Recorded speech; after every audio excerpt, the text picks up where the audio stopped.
Hi guys, and welcome to Roll for Damage. Tonight I'll be taking these lovely nerds through a D&D game, which we call The Scales Above. It is a Rise of Tiamat adjacent campaign, and they have just been through some crazy shit lately. But before we get into all that, I want to say thank you to our sponsors. Firstly, Hero Forge, who have a Black Friday sale on right now. I tell you the details, but I have to open them up. Professional. That's me. One sec. Sorry. It runs until the 30th of this month. They're offering $5 off physical minis with code EPICLOOT, one word, and $3.99 off the STL files, no code needed. Not combinable with other offers and promotions, but check them out. They do amazing stuff. We have minis of the entire group here on their way, which have taken longer due to this year being this year. But when they get here, we can show them off and hopefully have some Dwarven Forge and play with all the toys. Our second sponsor is Dungeon Fog. They are a map-making software. It's really, really good. We use it for most of our battle maps, which hopefully you'll see some of today or next week. These guys are on a bit of an RP bent right now, but why are you shaking? No, hopefully you guys get to see that and the awesomeness that is Dungeon Fog. The other thing I want to thank is Brepai for her amazing art, which you should be able to see on the screen now as SLOANE. She's a Perth-based artist. We work with her for every campaign, and she always does an amazing job. She also does all the sort of like animation and things for our YouTube channel. We have another video, a recap coming out next week that she'll be doing with us. So thanks again, Bree. You're awesome. Right. Let's introduce you to the players. Starting with, above me, Auric. Hello, everybody. My name is Sean O'Donovan. I am the Dungeon Master over at Paradise RPG, a Twitch actual play stream where we play Dungeons & Dragons every Monday night at 7 p.m. Eastern Standard Time, where we have a lot of fun over there. We have several other shows as well. Most importantly, probably upcoming, is tomorrow afternoon, Eastern Standard Time at 3 p.m. We have a charity one-shot with our very own Stefan DMing that is for Jasper's Game Day. So please check that out. And if you can't check it out, go ahead and donate. You can find us anywhere where the socials media at Paradise RPG. Paradise spelled D-I-C-E. It's a pun. We liked it. It's great. I will be playing Auric SOLARIS tonight. He is a space cadet time wizard of the star elf variety, semi-immortal and constantly distracted and killing plant life around him when he experiments with his super special dunamancy magic. Yep. He is the first person on this continent to be using dunamancy, and he's just sort of figuring out as he goes, and bad things keep happening. Yeah, having a great time. Blood, rain, and death. Yeah, that's exactly right. All right, next along, we have SAROS. Hello, I am playing SAROS STARWEAVER. My name is Agent Number 1. SAROS is our overly edgy mage-killing cranky boy who is trying to keep the party from blowing themselves up, which they seem to love doing at every single opportunity. Other places you can find me is over at Wonders and Blunders, a 5th edition podcast that I'll let Mike talk more about, where I'm half the audio editing team and one of the players. And you can also find me over at Twitch, at Twitch TV/Agent Number 1, where I currently play Total War and some other games, and I'm having lots of fun with that. Yeah. Okay. Next up is Nia. Hi, I'm playing Little Miss Nia Arian, and I'm Shelby, or Whistle, from the channel Whistle While You Work. It's a channel where I tell stories from my D&D experience and draw whatever fun D&D stuff comes to mind. I stream a lot. I actually just hit 30K, so I will be doing some sort of a charity stream relatively soon, so I recommend you go check that out. I'll be giving away fun stuff. You can find me on Twitter at WhistleWhist or on Instagram at Whistle While You Work. And like I said, I'm playing Little Miss Nia, who the party just found out can turn into a dragon, and she's not okay. She's not okay. 30K, yeah. 30,400. Well done. That's growing real Thank fast. you. Yeah, I'm still keeping up with it, okay? Okay, so next up we have SLOANE. It's me. Hi, everybody. My name is Shannon. I am also from Paradise RPG. Over there, I play Scarlet, our party rogue, who's currently lost in a maze with her other friends. So that should be real interesting on Monday. Thanks for that, Sean. And tomorrow, as Sean said, we have our charity stream for Jasper's Game Day. I will be playing. Sean will be producing. Stefan will be DMing. Should be a lot of fun. We'd love to see you there if you can. We are also on a quest for 1,000 Twitch followers. We're currently 823 the last time I saw that. And if we hit that before 11:59 p.m. Eastern on New Year's Eve, we will do a giveaway, and I will DM a game for the Paradise Boys at some point. Ooh. I don't DM, so that should be real interesting. And they're going to make that a living hell. So that should be a lot of fun content. Would love to have that happen.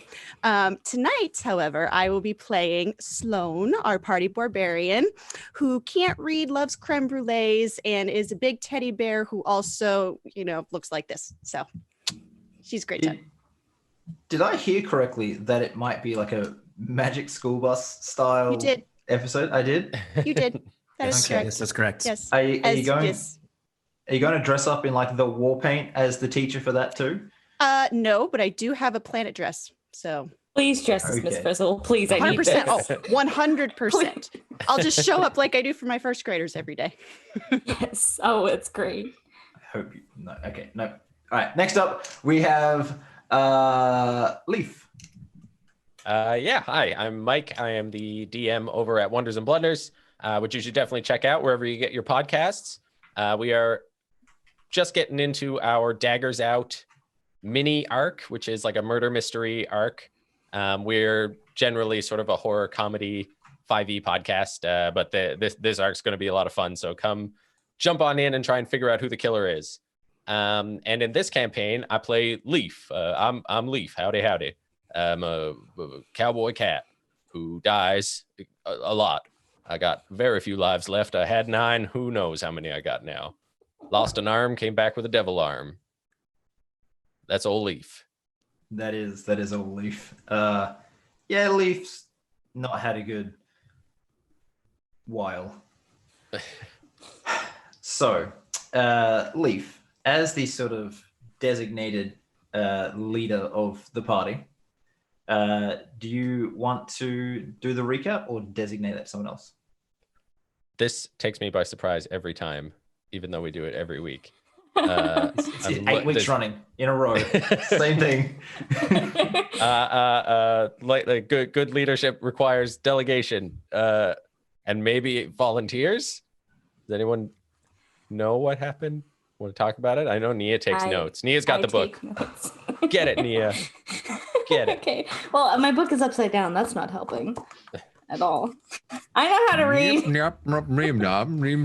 Okay. So last session, when we started off, Nia had a freak out. She caused snow flurries to start falling. She gave all of you guys lovely visions of your past with a burst of divination magic. Froze some trees around. Some of them broke. It was a fun time until finally she lost complete control. SLOANE tried to comfort her, but she got mad at SLOANE, and then SAROS told her to calm down. And of course, you never tell someone when they're mad to calm down. And so she turned into an 11-foot tall dragon that can fly, apparently. I didn't know she could fly, but she can fly, apparently, and like unleashed a breath weapon on the party. And we didn't know what to do, and we were pretty sure we were gonna have to kill Nia at this point until Leaf, like badass kitty attacked, jumped on her back. Yeah, I can't say that with straight face. And got her to calm the hell down. Then we had a lull where we were just kind of processing what the actual fuck just happened. Leaf went off on his own for a for a bit. Sips followed, tried to comfort him, and it basically was like, oh man, yeah, that's rough. Just watch the arm, okay? And they came back. We tried to, I believe Sips tried to build a wall so we could get shelter for the night. Teleported himself into the water plane, and then Saros and SLOANE were like, fuck magic, all right, you guys stop. Every time you do this, this goes wrong. So they built a wall. We've been camping, and Nia kind of unleashed like the rest of the story she could not tell you guys on Yako's boat, including being from a high family. Her the reason she's able to turn into a dragon is because she has a dragon soul inside of her, effectively making her a half dragon. It was mixed responses from the party, some people wanting her to learn to control it, other people was wanting to help her get rid of it, and she doesn't really know what to do. We had watches. Nia slept the entire night, so she did not have a watch, but we had some really nice character interaction between Leaf and Saros and Auric and SLOANE that really showed the bond that each of those pairs have. Leaf and Saros talking about maybe potentially diving into the Nine Hells in order to recover Leaf's wedding ring, and Saros and SLOANE, well, SLOANE was mad, and Auric and SLOANE was mad. Auric didn't realize it until like 3 hours into their watch. But eventually, those two had a very nice heart-to-heart until Auric went off to try and do an experiment, killed all the plant life in a 300-foot radius around him, and Saros got pissed, was going to punch him, and then saw that Auric was not very okay, because in his attempt to cast Scrying, he saw a glimpse of his daughter's face, and she looked scared. And for the first time, Auric didn't have that same sociopathic look on his face. He looked upset. So right now the party is traveling. 3 of us are sleeping in the back of the cart because our sleep was interrupted. And Nia and Auric are, I believe, at the front. Nia has a kitterbee on her lap right now because we saw flying kitty bees pollinating little crystal flowers. It was really cute. And she had a little talk with Auric that basically amounted to, take it easy, kid. You've been through a lot right now. Live in this timeline, not the other ones. And I believe that's where we ended last session. Yeah, that's pretty much all of it. Can I just ask, what town did you say you were from? I said I was from a place called Veklarung. Okay. All right, thanks. I just wanted to remember that because I haven't got all the backstory notes up. So yeah. I can type you the spelling to that later. Yeah, it's fine. Meteor hits Veklarung. Yeah, pretty much. So. You see what this man does to me? Nothing wrong. As we start this session, the midday sun passes overhead. The small creature on your lap, Nia, is dozing peacefully. You start to descend into a valley in the forest, a gully, the path leading down to a lower ground. Just before it starts to get too far down, you see a watch post at the gully's entrance, and it stands, well, not so much stands anymore, it's been destroyed and abandoned. The roof smashed in as if some large tree has just collapsed on it. A half-fallen sign in Elvish says, "One day to Altland," pointing through the gulch, or 1 week to Maldarai on the Westwood Road. Okay. Actually, I'll let you guys, before I just jump in, do you guys wish to head to Maldarai, or are you going to keep going to Altland through this gulch? I think, is everybody else awake at this point? Or is it just me and Auric? It's sort of like just after midday, so hopefully everyone's awake. Yeah. We're trying to go to Alton, right? Altland, sorry. Yeah, that's right, Nia. What? It's where the dragon attacked. Okay, well then I suppose we go to Altland then. I'm not sure. I've never been this area before, so. Okay. As you start moving down this road, the air here is cooler, the rock walls that sort of run up, overrun by roots, and the walls here show these like beautiful carvings of dancing elven figures. There's deep cracks in the earth around these rocks that seem to provide respite for a lot of animals. There's, as you roll past one, you see there's just a very, very large sleeping badger, which just sort of like raises its head and watches you go past before like drifting off back to sleep. Is the Kitterby still with us? My next line. The Kitterby Afternoon. to the cold, wakes up and flies a lazy sort of figure eight around the cart before landing and crawling into your like saddlebag near, snuggling into it for warmth to get out of the cold. It displaces Erin's journal though, which falls onto the seat next to you. It opens up and there's a crude drawing of Erin sort of holding Nia up, displayed on the page. It's sitting right between you and Auric, who both look down at it together. I believe SAROS is driving the cart right now. That'd be correct. So Yeah. She smiles a bit at the drawing and she picks up the journal and it's like she's just tracing the like the indents from the whatever was used, like the graphite or the quill. Just very in thought. Like she's remembering a very happy memory.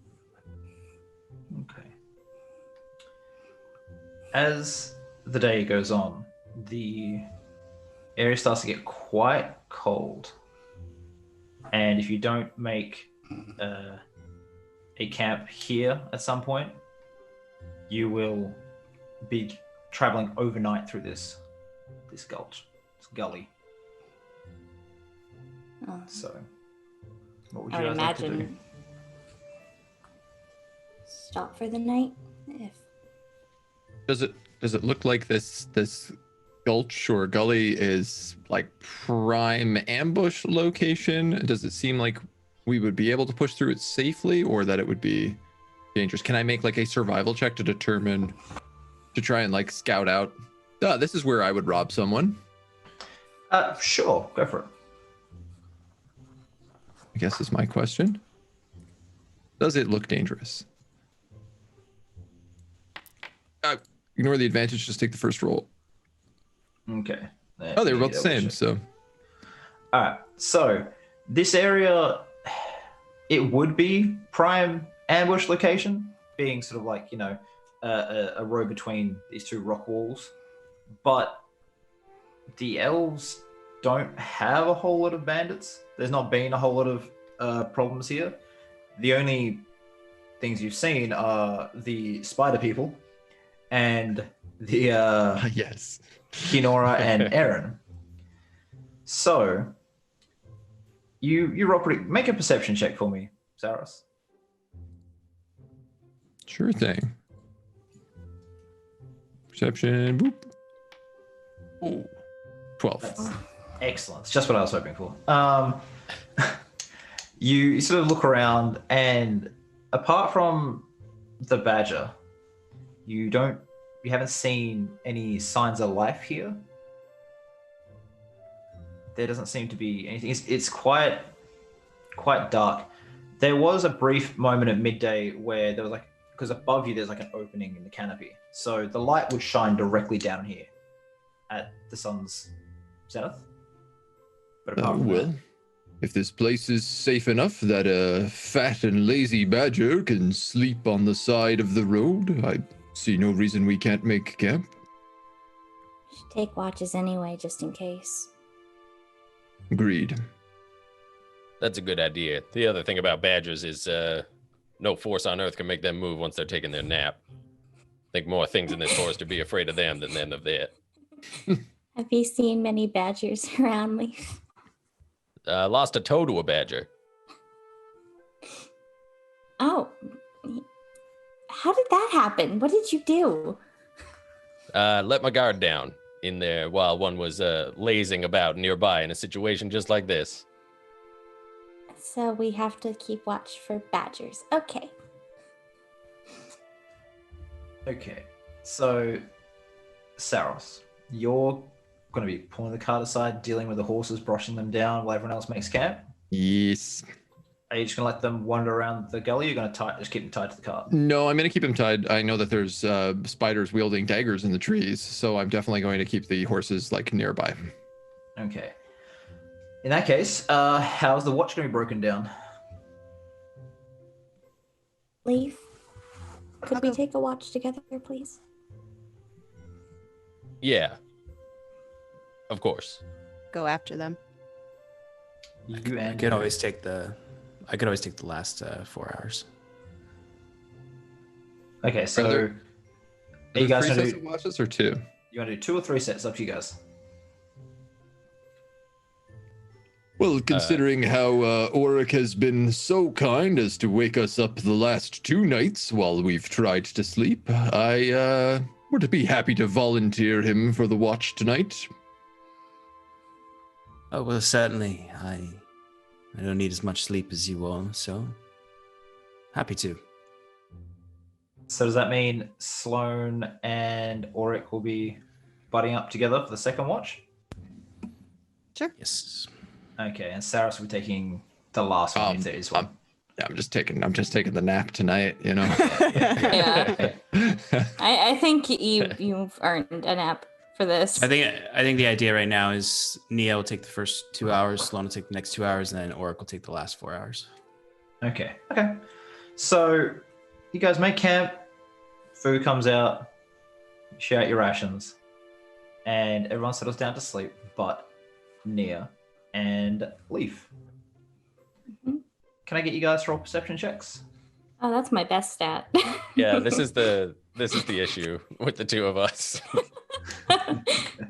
The 2 least perceptive people in the party. Oh god, that's a -2. Yep, cool. Yeah. Also a -2 for me. There we go. Oh, there you I go. mean- Not a plus good 3. pair. Oh. Not a good pair. Oh, my proficiency went up. Okay. So you're sort of sitting there and it does get quite cold. You'll have to rug up a little bit here. And in the trees just outside the gully, Leaf, you see that it looks like condensation and dew is seeming to just hang in the air. Just sort of reflecting a little bit of light. But other than that, nothing untoward. Like an icy fog, you mean? Or No. More like literal, just like drops of dew just seem to be hanging in the air.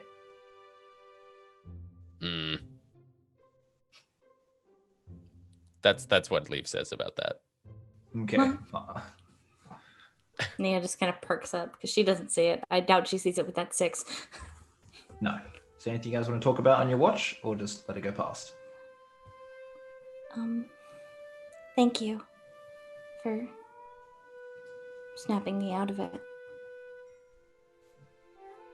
Of course. I mean, I wasn't going to let them tear you to pieces. Or vice versa, as I should have been a little bit more concerned about. I don't really remember a lot of it. I remember the last breath, but I just remember being mad. You went through a lot. Seeing an old friend like that under somebody else's control, that can't be easy. You got a funny way of showing anger, though. Like I said, I've never turned into that before. I can turn, yeah. I've known that. But I've never lost control before. I mean, I haven't done it very many times, but I've never lost it like that, and that's scary. So.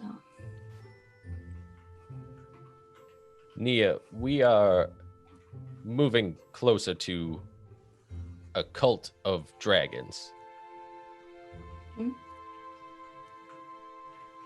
I don't know if that concerns you. It concerns me. If you've got that sitting just below the surface, ready to come out with anger. Just... Of course it worries me. It's worried me since I found out about the cult. Part of the reason I wanted to even hear what was going on in that meeting is because what this cult was doing is making my kind and people like me who just want to live normal lives. They're the reason that I have to hide. They're the reason that I have to appear like this. Because if anyone else saw that, they'd want me dead immediately. They wouldn't even try and ask.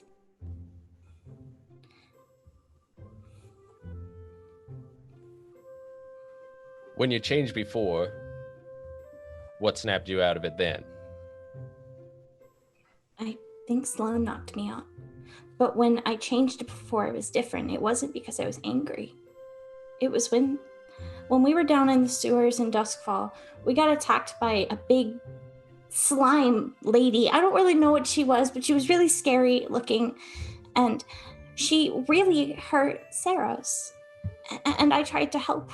And I don't have a lot of memory of what happened. I remember, I think, dropping to the floor. And I felt, it's a difficult thing to explain, but it's like I felt something here in my chest. And I started to turn, and all I was thinking was I want to protect my friends. This thing almost killed us, and I wanted to protect them, but I don't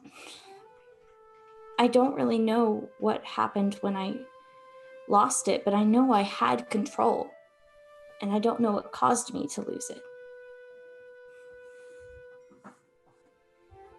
Well, that's reassuring, I suppose.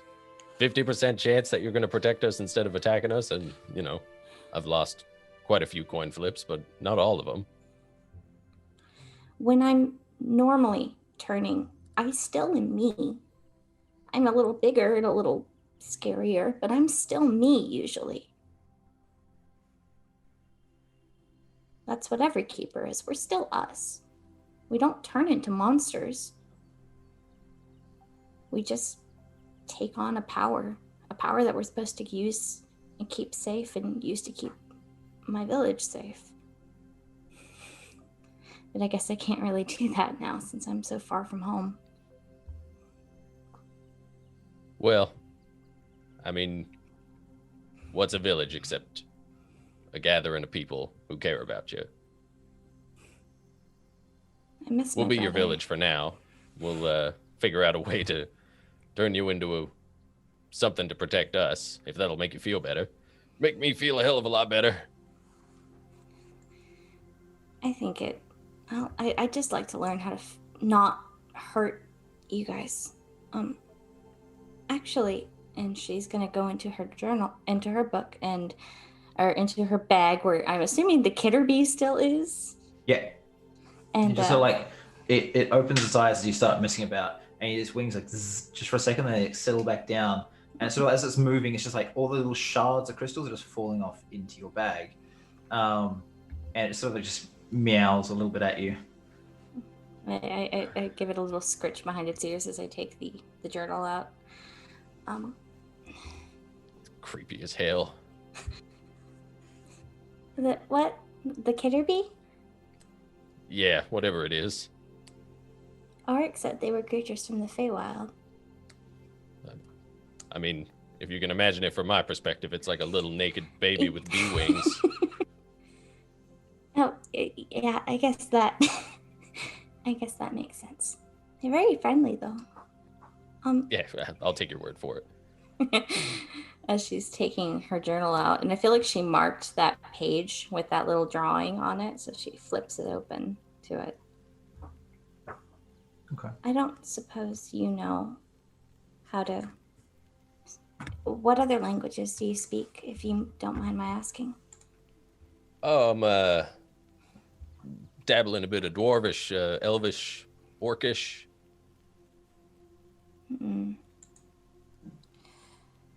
DM, I'd like to cast Comprehend Languages on myself. Okay.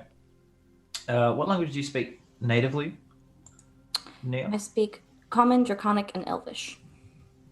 Okay. So the way I've ruled comprehend languages is that it allows you to read like one at a time. Like your mind sort of, you look at the word you're trying to understand, and your mind shifts, and all the words of that language will like appear on the page for you. You'll be able to understand it. And as you start reading across to the next word, if it's a different language, because you know this journal is written in like 3 or 4, the previous ones are lost, and the new language shifts to be read. Yeah. It's too much for a mind to take in all at once otherwise. What I'm going to try and do and see if I can enlist Leaf's help is pull out I have Aaron's journal, but I also have the one that I just write in. That like I've recorded my stuff, my adventures in. I'm hoping what I can do is try and decipher at least one new line. Okay. If I'm reading the words out and I can have someone else write them down. Okay. I'm hoping that would work. All right. Make an intelligence check, and I will give you advantage. No, I won't. Leaf knows none of the languages. No, I won't give you advantage. Just an in check, please. Okay.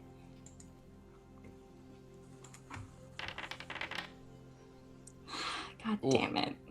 Okay. I'm very charismatic. I'm just not very smart. So I know comprehend languages allows you to understand most language. This int check is part of the next bit. Make a wisdom save. Oh. Ruh-roh. That's a 6. Oh no. Yeah. So she starts reading the words, Leaf. And though she doesn't know the language, she starts speaking it. So she'll say the first few words in Infernal, and then something in Abyssal, and then something that you might have heard those languages a little bit before, Leaf, but the next one you definitely haven't. She makes sounds that are something akin to boulders breaking. And as you sort of look up at her, there's smoke leaking from the corners of her mouth. Oh, God damn it. What did I do? As whatever's written on the page is having some horrible adverse effect. There's a symbol on her chest. The pendant that she has is glowing a bright, hot white, giving off heat. What? I'm gonna slap the book closed. Okay. Make. No, you don't have to make a save. Just automatically you stop and you sort of snap out of it, and you can taste, like burnt meat in your mouth, and your eyes feel like they're full of ash. I think she just immediately starts coughing, and she's not sure what. Did I just black out for like those few minutes? Yeah. As she starts coughing, you see like this blood-stained sand like just lands as you cough it up, and Leaf, you recognize that from somewhere you've been before. I look horrified. I'm scared. What the hell was Friend writing in his book? Somewhere I've been recently? Not while you're alive. Right. Yeah. Leaf is just like staring at that, and then looks at Nia, and it's, where did you get this book? Aaron's journal. It's the journal he left behind. I'm gonna pick it up, and just say, I think your friend is messed up in all sorts of terrible things, Nia. I don't. What just happened? I don't get this. He couldn't have. There's no. I don't see a reason why he would get involved in these kinds of things. He never was interested in these things. The beings that he might be dealing with don't care much for what you want and don't care much for what you did in the past. They can get you to do things. And Leaf is kind of like flexing his devil arm. She just kind of eyes it. It's very, very clear concern on her face. Like she doesn't know what to do. And Leaf just like sort of slides the book down into the cart and puts his hand on her shoulder and is just like, listen, we're going to take this one step at a time. We're close now to your friend, and we know currently who has him. So one step at a time. We'll get that armor off him. We can ask him some questions. Let's not transform you into some kind of devil dragon in the meantime. Okay. Yeah, okay. And she's just... Nia's already, like, has a level of exhaustion on her. I feel like she's just really confused. Yeah. And I think, like, seeing that, Leaf would just be like, why don't you just lie down, take the rest of the night to rest. I'll keep an eye out. You sure? Oh, yeah, of course. Okay. She gathers her... what she pulled out, her journal, her bag. Probably leaves Aaron's journal where Leaf slid it. And goes to lay down. Then when she goes to lay down, he's going to take the journal and kind of flip through it. I think given what we talked about and how long you would have spent where you were, I'm going to get you to make a real easy int check to see how much you picked up while you were there. Int check. Okay. Can't be that easy. Okay. That's a 4. You were too busy just trying to stay alive to learn much. They mostly barked orders at you in common, or if they gave you orders at all, they just sometimes left you to figure things out. But you did not learn Infernal. That's too bad. Hell. That would have been super handy. I was like, oh, I'll make this like a DC 10 check. He's a smart boy. Nope. Smarter than me. So, yeah. Maybe like a couple words, but nothing much. You might. Can I use my coin or my hero point to roll that? How many coins? If you want to give up your 2 coins, I'll say you've learnt Infernal. Yeah, I'll do that for a language. Yeah, cool. Sick. Let's talk an Infernal behind everyone's backs. So Or I can speak Infernal too, so we can. So you sort of sit there and you. You're telling me this is useless. you look at the page and you sort of like take a deep breath, and just the memories come flooding back. Just countless battlefields against creatures that you're pretty sure never should have ever existed. And the orders, the soldiers around you talking in this horrific, mind-wrenching language. And you look back at the page, and if you want to, you can attempt to start translating. Yeah, Leaf's dumb. He'll do that. Okay. Let's go with one more int check, please. Or the bad And I decision can't roll crew. a 2 twice, right? You've got a hero point, so you can always reroll if you need to. Hey, Well, it's an Okay. 18. You start to read a bit of the page. You see something that looks a little less mad than the rest. Like a lot of it is just like incoherent scribbles. But you kind of get to a point, and you were fighting abyssal creatures, so you also learned a little bit of that. You used your 2 points, so I'll allow that. So you kind of get a bit done. There are some parts that just you don't understand that are in this sort of like proto-abyssal language that is just nothing you can do. But I will send you what you transfer, which you translate in Discord right now, so that you can bank that for however long you want to. I'll die with this secret. Yeah, of course you will. There you are. There you go. Secrets are for hoarding, not for sharing. All right. There you go. That's what you managed to get. We live on other sides of the world, so I can't just walk around the table and whisper in your ear. Yeah. Yeah. Leaf just closes the book and just lays it in his lap and sort of shakes his head. He's just like, well, fuck. Ugh. Now I need a nap. And just kind of like is just gonna like try to whistle away all of the terrible thoughts that are coming into his head as he tries to continue the watch. Okay.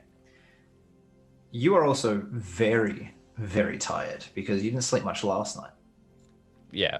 So those thoughts are encroaching on you.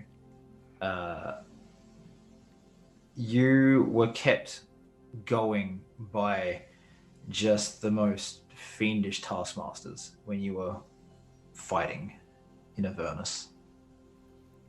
So as you are sitting there, you start drifting off and snapping back to it, and you're just remembering getting hacked to pieces and put back together again and again and again.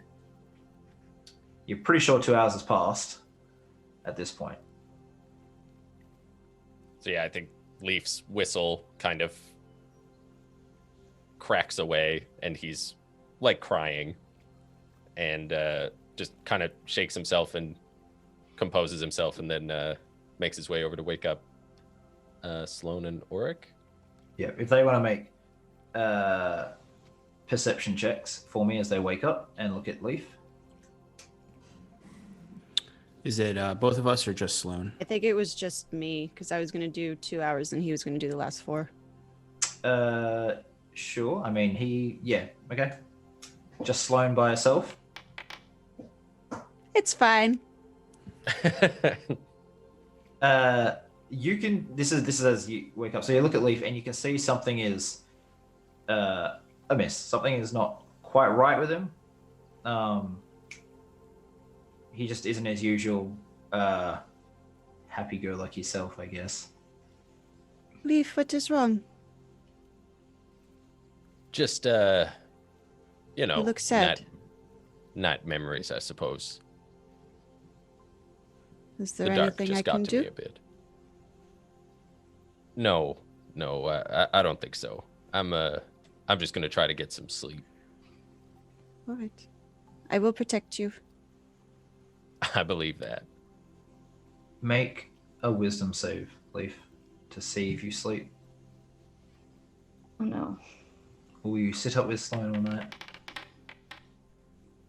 A 12. Yeah, I think what we discussed is a 12 will do. It was an easy save. So you sort of do drift off. The nightmares are there, and you're right next to SLOANE. And SLOANE, you see Leaf is just muttering in his sleep. He's tossing and turning. The demon hand is like clawing at the ground. And it leaves as it does it, like it leaves a small trail that sort of smells a little sulfurous. When I notice that it's getting particularly intense, can I just kind of gently put my hand on top of it until it calms down? The arm or just or Leaf in The general? Yeah.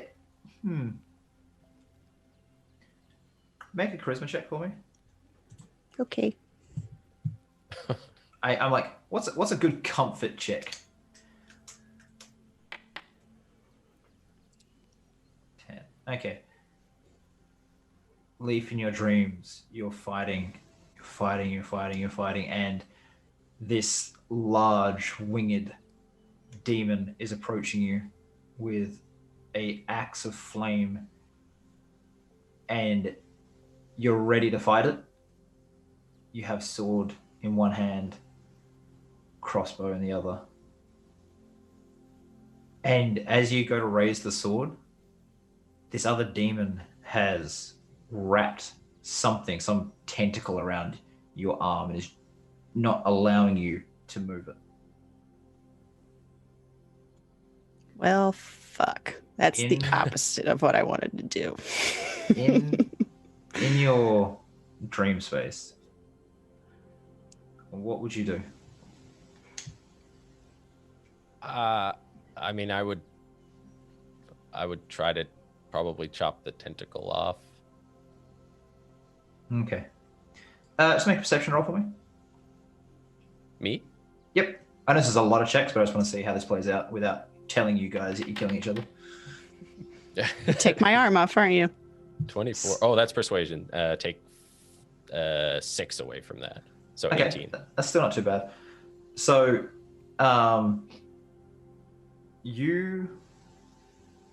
that's your crossbow hand, yeah? The demon arm? Yeah. So you wake up, roll over, you have your sword in hand raised, and you just see Sloane sort of looking at you. And the sword is just pulsing waves of empathy and calm through you. And you kind of almost feel the hand of your wife just on your brow and on your cheek, just like trying to calm you down.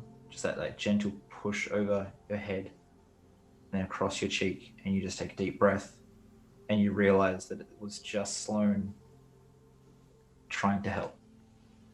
I'm sorry.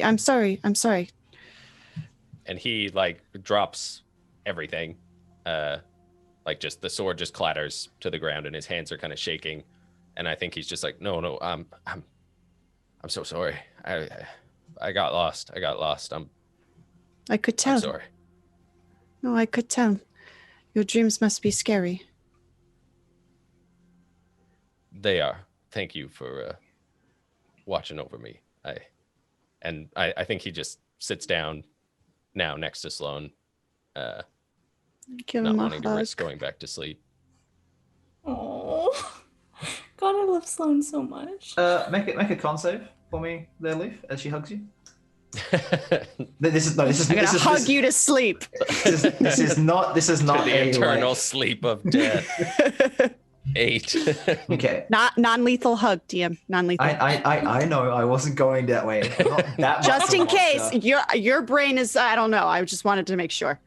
So you're trying to like stay awake because of the dream, but you sort of just have this huge barbarian puts her arms around you, and you just sort of sit there and slowly close your eyes and fall asleep, head sort of on her shoulder. So she's just gonna sit there. And whenever you sort of start tossing and turning in your sleep, I guess Sloane will just hug you a touch tighter. And you get a decent night's sleep. You get a solid 5 or 6 hours. You can take the level of exhaustion away. Hey, Yay. best non-lethal hug. We do need Can that I on take my? t-shirts. May I also take off my level of exhaustion, or did that fucking demon ritual thing fuck me? Yeah, good. Straight to 7 levels. No, you're fine. You get nice. Okay, cool. 2 hours go Yeah. past. Wait, I want to. It's really quick. It's really, really quick. So as you know, Leaf is there. I'm just gonna like pull out like, I'm gonna say that Auric gave me like a notebook at some point, and I'm gonna just like take it out and I'm gonna start practicing writing my name, Mhm. and because we've been working on it. So I'm gonna write, and I'm gonna get to almost the end, and I'm gonna be like, no, that's not right. And then I'm gonna do it again, and I'm gonna try, and I'm gonna get to the last letters, like I spelled it wrong again. And then finally, as it's getting time for him for his watch, I will, he'll sweat. It was a lot of hard work. I will finally have it, and when I go to, I'll gently get up so I don't disturb Leaf, and I'll go wake Auric up and just be like, look what I did. Aww. Oh, I Okay. love that you had that ready. I just wanna do something here.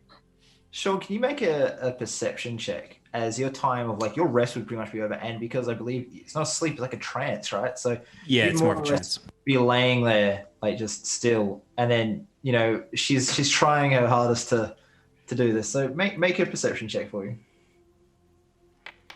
You got it. You guys suck, like all of you. All of you are just so bad tonight at rolling dice. It's Foundry. Excuse me, I rolled a It's- natural 20. Yes, you did. Okay, all of you suck but Sloane. So anyways, yeah, so you sort of just you put you put him down. You just lay him down gently. And I guess you probably have to like still sort of like cup his head a little bit so he doesn't just like crack onto the floor. And then you just like Gentle. yeah, look, and you show yeah. I practiced. Oh, that's quite lovely, Sloane. Good work. Are my letters the right way? No, but good work. Which ones are backwards? Well, the S and the Really? the E at the end. But it's okay. You, Well, that's less those are the than right last time. letters, though. Those are the right letters. Well, that's better than last time. We will do penmanship exercises in the morning. Okay. But lovely work. Thank you. Sloane, you've actually the last few nights had decent night's sleep. So if you want to stay up with Auric for a little bit, I'm not gonna, throw a exhaustion level at you. You can stay with your friend for an hour if you want to. Yeah, I'll just once he's up, I'll go and sit back next to Leaf just to watch over him. Like I don't really have anything to talk about, but maybe you actually know what I'll do. As I'm sitting next to Leaf, I'm just gonna hold the notebook and like think really, really hard about why my S is backwards. Because I tried really hard to make it not backwards. Okay. So that's what I'm gonna do. Just staring at my notebook. Auric would he wouldn't just say, "This is completely wrong. Go to bed." So I think as you are sitting there staring at the notebook very earnestly, Auric would take out his own notes and write out your name in the correct fashion, and in very beautiful script, as a linguist that he is, and then turn that over and pull out the page and hand it to you and say, "Now you can see here, this is the correct formation of your S's and your E's." That looks exactly like mine. Oh, well, wait. it's where you about where you begin and where you end, and Is Sloane? Are we saying Sloane might be a little bit dyslexic? Because that's super adorable. oh no, That's exactly what I was going for. Auric is not prepared to provide accommodations. That's okay. As a teacher, the player is. It's good. It's fine. Good. So Auric would, but Auric's also not a teacher at all. Can you show me? And he'll write it out in front of her to show her the hand motions of it, and then say, "All right, now do as I do with just yes." Tongue is between her teeth and concentrating really, really hard. Make a perception check, Auric. Okay, thank you. You're like, get me out of this. All right. No. Also, yeah. There's a good roll. Ooh, nice. You notice in the trees because Sloane, they've only just showed up, and you're right now a bit too focused on your penmanship. There's maybe 50 to 60 multi-armed creatures. The dew hanging in the air is attached to silken web. Oh no. And two of these creatures, large, they look like elves with spider bodies, crawl down the side of the rock wall, and they're holding a long cylindrical object completely wrapped in a thick case of webbing. And Like a body. well, it might be. And Oh no, it's Bob. they are approaching down the gully, and they are making effort to keep their eyes averted from you. Are they? So they are entering into the gully, and where exactly are we camped in relation to the gully? So you're in the gully. You're just like camped Okay. up against the wall near one of these little crevices to keep some warmth in. You could have a small fire going. I won't really show it outside of here, so you're fairly safe. But these creatures have found you. About 100 feet from you, they've crawled down the side, and they're approaching. They're not running at you fast. They're approaching slow. But you can see that there is a bunch of the more humanoid ones, the ones that aren't like, big old spider abdomen, many legs. But the ones above are also spider-like, right? Yeah, they're all spider-like. 50 to 60. Yeah, and some of them are like drooling this viscous like fluid onto their knives and then scraping them and like passing that around. They all seem to be doing it like mixing it. Sloane, all you see of Auric is he's staring past you, but you think he's staring at your lettering, and the horror on his face makes it seem like you did it absolutely completely wrong, even though you did it right. But I tried really hard. I tried hard at that. No. And he'll reach his hand out and kind of just like push the notebook down and says, "That's absolutely beautiful. But look. What's wrong? Look behind you, across the gully." Oh, you don't like spiders. I don't like spiders. It's okay. They're far enough. They're coming towards us. They're 100 feet away. They're moving towards you. If you know the standard movement, they're moving about half that slowly. Eyes averted. You can see that they're like looking off to the side, but like down just to make sure they're not going to, trip with their many legs. They get within 50 feet and they start like spiders do. They sort of like stop and they scuttle forward 5 feet, 10 feet, and they're edging forward now as opposed to just like walking. And directly towards us, right? Pretty much. Directly towards you. Okay.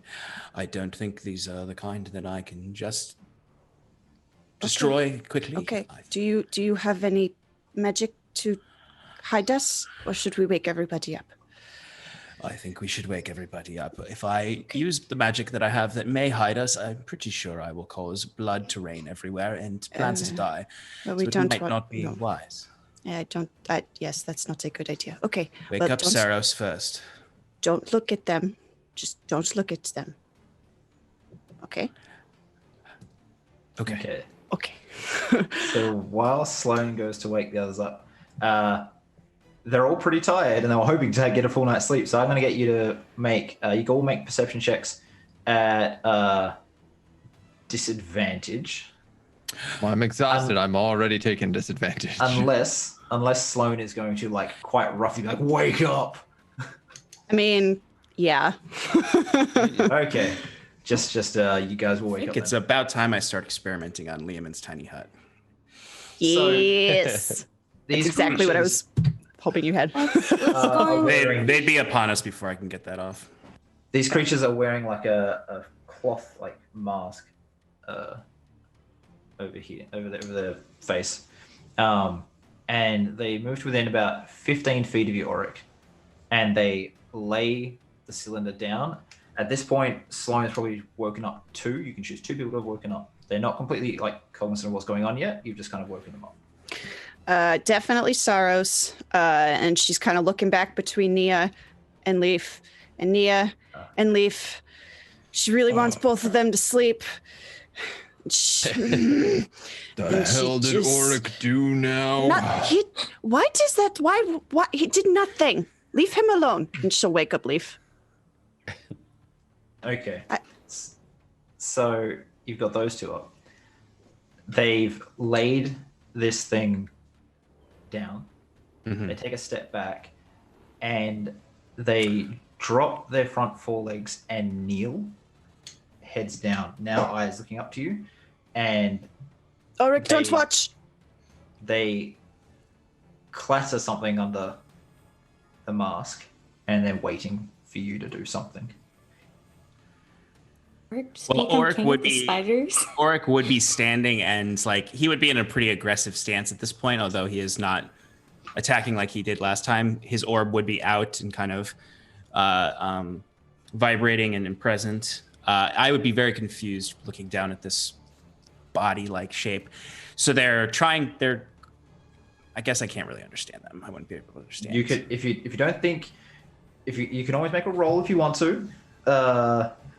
Just make an intelligence check. Yeah. Because I can understand that you're kind of fearful and like your head's going through like it's like folders, just being no, this doesn't make sense. Why would something like this kneel? And then it's like, oh, maybe.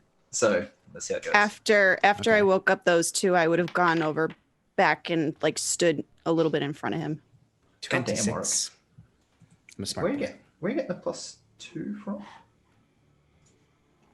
For what? It's okay, doesn't matter. So yeah, I don't know where that +2 came from. 24. It's all good. So it looks, for all the world, like they've put an offering down in front of them and knelt to you. King of the spiders. Please don't kill any more of our people. And I can kind of somewhat discern this. Yeah. You're still horrified, most likely, but that's what you've like. Let's tick through in your mental, banks. What are they doing?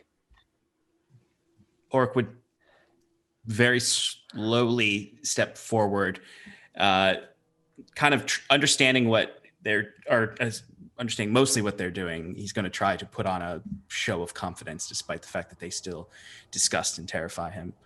As he up and approach the body, is he feeding himself to the spiders, Sloane? I'm going with him. Okay, so the rest of you all have woken up. Who walks following Auric? Did I get waken up, or did Sloane leave me? Sloane said she only woke up Saros and Nia. Yeah, I could only pick. I had to pick two. You'd be woken up by this point, or just being shaken awake. Okay. So you've been shaken awake. Sloane is approaching, and are the rest watching, or are they following? I'm watching. Leaf is staying on the cart and just like very slowly raising his crossbow. Okay, Sloane, as you try to follow Auric, there's this like chittering noise from the trees, and the sounds of the blades rubbing against each other now becomes like a ringing all the way around you. And one of the Driders stands up and skitters to the side, like sort of like parallel to Auric, but watching you. And you can see where it's like bandana mask thing is. It's becoming sort of thick with this slime that's dripping down. That's gross. Okay. I'm not stopping, but I'm going to take out my Kopesh and I'm going to stare at it right back. So you keep walking? Yeah. He doesn't like spiders. I don't want to let him go by himself. Auric would stop about 10 feet away from the body. I know I was already kind of pretty close. And I'm going to use I want to do a display of power. Power move. Auric is going to first use a controlled pulse wave to pull the body towards him 10 feet. So Make an Arcana check, just so that it doesn't like accidentally, because you just try this gently, not fling it around. Exactly. Yeah. Sure.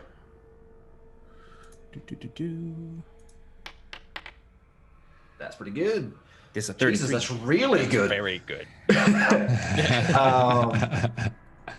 So you bring it forward, and the Driders start like almost like bouncing up and down. They're not leaving the floor, but their bodies are raising up and down on their legs. And there's the chittering like intensifies, but you get the feeling that it's now they're less aggressive and more a cheering of some sort. One of the Driders reaches into a satchel it has and pulls out this thick gray oozing liquid in a jar with a lid and places it down. It is kneeling on its second set of legs and it opens its arms and front set and then backs away. What would you like to do? Now, question for the DM on how, if this could work. I kind of want to cast Gravity Sinkhole and suck that body into a black hole to kind of be another sort of display of accepting of their offer. Yeah. Sort of like a, you've given me what I presume to you is food, and I will not eat it, but this will eat it. He's trying to make an Arcana check. It's fine. I'm just trying to. Auric's just trying to get them to leave, but also demonstrate power. I'm more concerned on what's in that jar. Yeah, I never thought it would be spiders. That's what's kill us, but. It's 23. 23. Are So we gonna die? you open it up, and I don't know if you've seen Alien Resurrection, but it starts off small and grows, and the body sort of and sucks. No. And as it's doing, like the web pulls off, and there's just this desiccated human corpse in it that they've sort of like brought to you. And you hear from underneath the mask, the head coach say, "Accepted." It's a question. And the black hole would shrink back down into the orb. And Auric will look accepted. He leaves the jar there, backs away, and the chittering fades as these things leave into the trees. But the one that sort of is eyeing off SLOANE pulls its mask back, and you can see where its face, where its like mouth would be. It's a horrible amalgam of a like elvish face, but the cheekbones have molded into mandibles that sort of like cut into its own lips. And it looks at you and spits like a bit of bloody venom on the floor and just eyeing you off. And then it leaves. As soon as they leave and are somewhat out of sight, Auric goes, Jesus Christ, Auric, what the hell? What was that? One is night. that? That's all I asked for. I thought you didn't like spiders and now they're bringing you presents? I don't like spiders. I thought yes. they were coming to kill us in the night. But I think I'm a god to them now. How? How is that possible? I brutally murdered some of them the other night, very quickly. What make sense. what happened? Nia's like rubbing her eye, like Nothing. it's still half asleep. Go back to sleep. It is fine. Go We're back safe. to sleep. Go I back to think sleep. we are safe.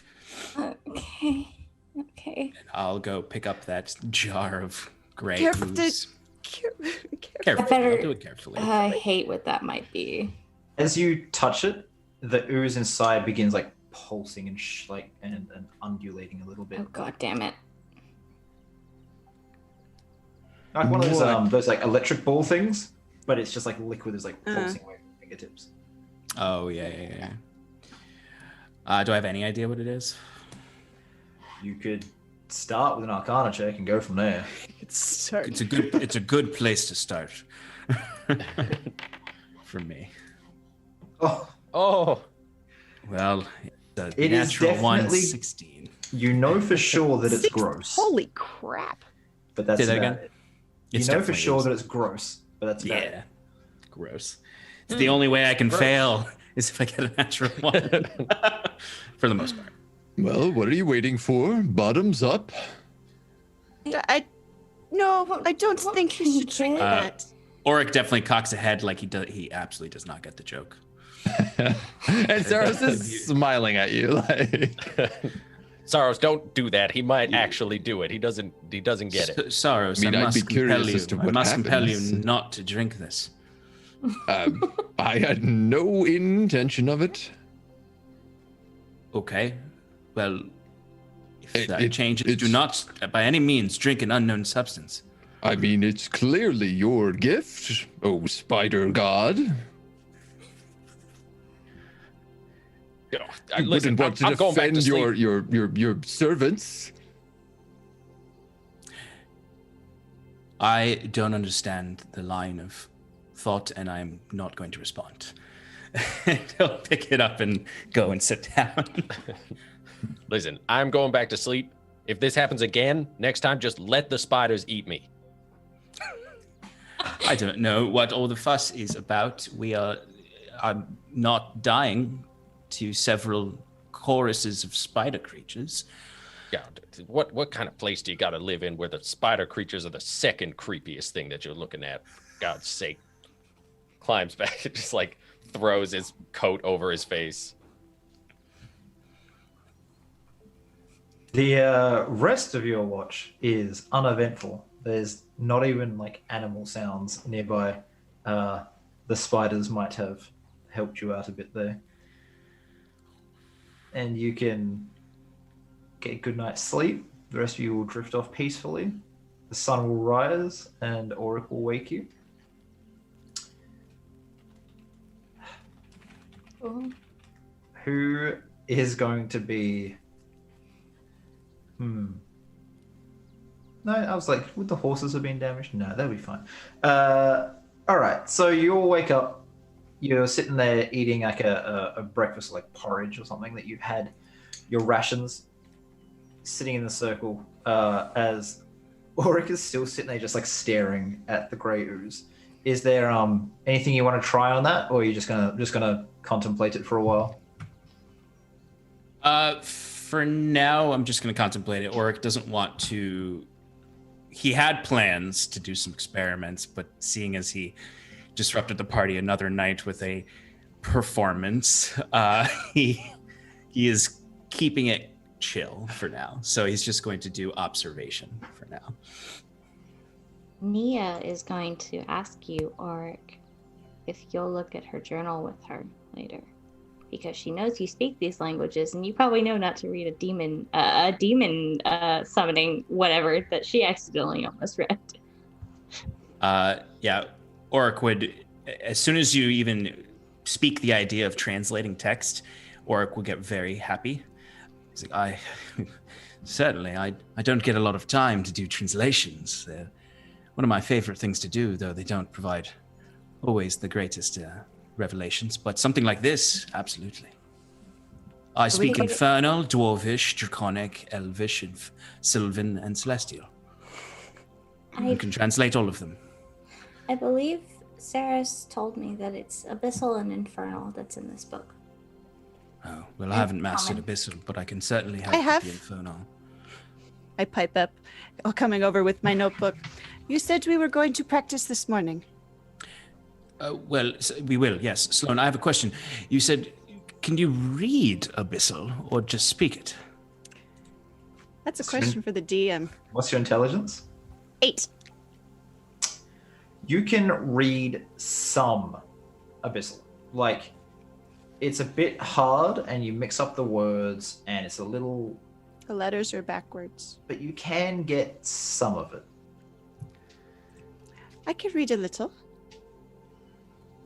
Well, I'll have to increase the difficulty of our lessons if you can already somewhat read another language. Well, no, common is hard enough. Common is hard. It is very hard. It has a lot of confusing words that mean the same thing or different things, sound the same. It's very difficult to read. Well, perhaps we can work on the Abyssal together and we can teach each other. I would like that. Now, please fill this page up with S's. Okay. And she'll set about doing that, very determined. He's gonna look for wherever where did Leaf put the journal? Did he leave that on the cart? Leaf has it. Yeah, I would just, I think when we woke up in the morning, I would have, just given it back to Nia. Okay. I think I should be reading from this anymore. Yeah, but just be careful. You guys can start looking at it and coming up with ideas of what you want to do. And when you start moving out, because most likely Saros will be the one driving the cart again, you guys can sit in the back and do that. But as you sort of, start looking for it, the killer bee flies out and just like flies off over the ridge. Oh, bye, friend. Good riddance. Oh no. Oh no. It had a happy night there, protected from the spiders. Honestly, I thought chat would kill me if I had the kidder be eaten by spiders. So spider servants killed all the We other would have ones. killed you. Never mind chat. We would have. So anyways, the you can have that. But Saros, knowing this journal is written in Infernal and Abyssal and seeing Nia open it and start flicking through, would you raise an eyebrow to this or just whatever, it's fine? I mean, I haven't seen her have any mal effects from reading the journal, unlike Leaf. So as far as I'm concerned, it's her business. I think I would, I would clock her reading. I have a very high perception as well. Like I would clock her reading it, but wouldn't say like pay no reading. I will point out that this is kind of what Nia does most nights since you've met her anyway, is trying to go through this journal. So, you'll start moving off. You've probably got a half day's ride till you get to Altland, which means you guys have a good 5 to 6 hours to translate the Hell Journal. I think Who Nia wants will to- probably tell the party what happened when she tried to read it with comprehend languages. Well, you barely know. Leaf is the one that mostly saw it. You just know that you coughed up. She something. just knows she's started coughing up shit, so I Yeah. think that's what she'd say. Okay. Yeah, I think Leaf would fill them in just kind of while everybody's kind of gathered around. Like, just be careful. Don't read the Latin out loud. You know what I mean? Like, this book might, just straight up possess you or something. Here, I can give you a bit of a head start too, and I'll give Auric the translation that I did last night. Are you going to read it to him or just write it down and pass it to him? I'll read it, just to see what. Just say like, I did a bit of digging on this myself. This is something that I think we all want to talk about at some point anyway. So if we're gonna get more, maybe this can give us some context. What I got last night read, "The flow of life from the sister could raise the sleeper, shining brighter than all others. The hungry empty comes for the first. Shards born of shards, trapped in cages of law. The dark is hungry and unopposed. The 5 heads of the tyrant queen combine to rage against the dying of the light. Tiamat must rise." So not cheery stuff. Quite foreboding to be in a young girl's journal, That's Aaron's journal, not mine. a young boy's journal. DM, I was Mhm. taught about Bahamut and Saranarik pretty much my entire life. Mm-hmm. Would any of this have sounded like any of the, I guess, anything I would have been taught, or maybe I can allude to? I don't know. I was taught about dragon gods. That's what I'm trying to get at. The shining brighter than all others could allude to either one being the platinum dragon, the very shiny silver metal platinum, or shining brighter could be the sun. It's definitely something, but raise the sleeper, that Saranarik is already awake, alive, so it comes down to maybe Bahamut. That's what you would get from that. If Auric wants to, with that known and a couple hours of deeper translation with maybe Sloane's help or anyone else that speaks Abyssal, you could probably get a bit more accurate, a few words maybe. It was a rough translation. Yeah, Auric would definitely spend whatever time he can continuing perfecting the translation and seeing if we can get any more. Let me know if you need a hand with any of the trickier words. Mages tend to play with demons of all kinds. Well, we certainly need help with the Abyssal. I can handle the Infernal. I can help with that. I told you. Yes, but we could use all the help we can get. It's who's going to be driving the cart if you help, Saros? This is why I'm offering a help action while driving the cart to be like, I imagine Auric coming up and being like, what's this word? I don't like this one. I'm not sure of. I don't know the context of this. And I'd be like, yes, that is the Prince of Chains and, Hellfire. Okay. They reference this one here. All right. Auric, make a intelligence check, and you can have advantage with all the help you're getting. Okay, just a straight intelligence check. It is correct. I'm really wishing I took a different invocation right now.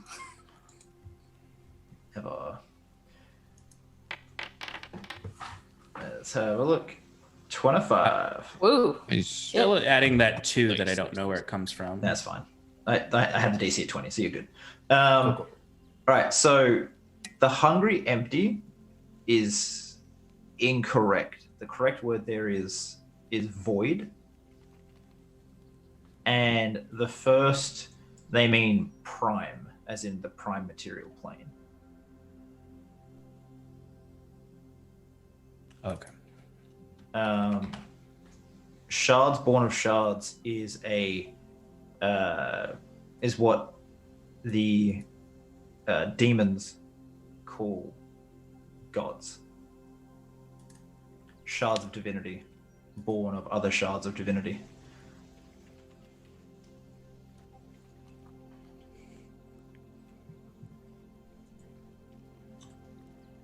And flow of life is blood. That is your translation. You have translated a bit more. Did we not get a partial translation earlier in the campaign where we specifically got the words? I wrote them down. The blood of the sister. Darkness, the darkness in the summoning, Duskfall knows. Yep. You can start adding all these things together and see what you come up with. Yeah, I feel like Nia probably wrote those things down in her private journal, and she'll like flip through the pages and like pass it over to you, or like, this is what we were able to just to translate the first time. So a flow of life is certainly reference to blood, and Why void Tiamat? comes for the prime. I still don't okay. I could somewhat understand if this, or if maybe this was something I wrote or something else because of what my family's been connected to. But why Aaron? I don't understand how he got connected to all of this. I'm confused. Mortals' interactions with those of the hells and the abyss are always strange. But he didn't believe in Unexpected. any of that. That's what doesn't make sense to me. He didn't believe in these things. Well, when something comes for you or enlightenment comes, it can change minds rather quickly when it comes to the other planes of existence, particularly the nefarious ones. This reference here is interesting to me. Shards, born of shards. The gods, it means, trapped in cages of law. The gods' own bindings, their own laws, prevent them from stopping this void. Perhaps that's that meaning. Mm-hmm. Yes. What did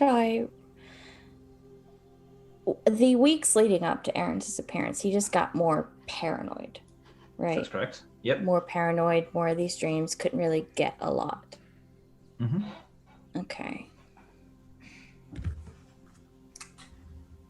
So, if anyone wants to, upon hearing the translation, make any religion checks to sort of maybe understand a bit more about it, they can. I'd like to. I would like to do that. I would as well. Nia, you know more of Bahamut than any of us. Would Tiamat seek to raise Bahamut?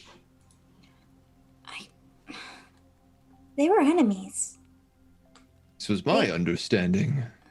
That's what I thought. At least that's what we were always taught, is that Bahamut was Tiamat's sister, yes, but they were also enemies of each other, but also sort of necessary balances for each other. So something clicks in your mind, Leaf, that the cages of law that they're speaking of is that a long time ago, a few 600 years maybe, when the gods were reborn, the god of law, he rallied other gods, like-minded gods together, and made it so that none can directly interfere with the material world. They are trapped in the outer planes. They cannot come here. At best, they can send small portions of power through. Occasionally, they get through a fiend or celestial to enact their will, but mostly they need to send visions to mortals and things like that. A bit of power here and there. The exception to this is any gods that were already here when those laws were made. So you heard that there was a frost giant god that withered away to nothing in the north and was eventually killed because it was trapped outside of its plane, stuck here in the frozen north and got destroyed. So the only gods that can help if something's coming are the ones that are here and can gain enough power. Like the god of spiders. Yes. Oh, Like the wait. god of spiders. Oh man, something just clicked in my head. God damn it. Yeah, so I Leaf would pass that information on. Just say, well, the gods are kind of powerless. I mean, the ones that are not powerless, but they're not going to be able to stop something on this scale. They're locked out of the material. So But Bahamut's whatever's here, not that's locked out. No, that's right. And you know, if Tiamat and Bahamut were both dead or resting when those laws were enacted, then Do you remember that story I told you when I first met you?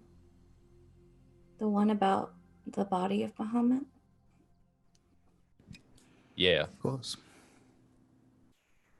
That's something that a lot of half dragons tend to look for it, actually. A lot of dragon races, I believe, actually. Because it's said to be a huge deposit of platinum and, dragons. I wonder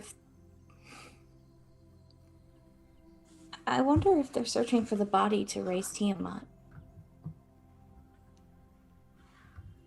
sounds like it could be vice versa as well.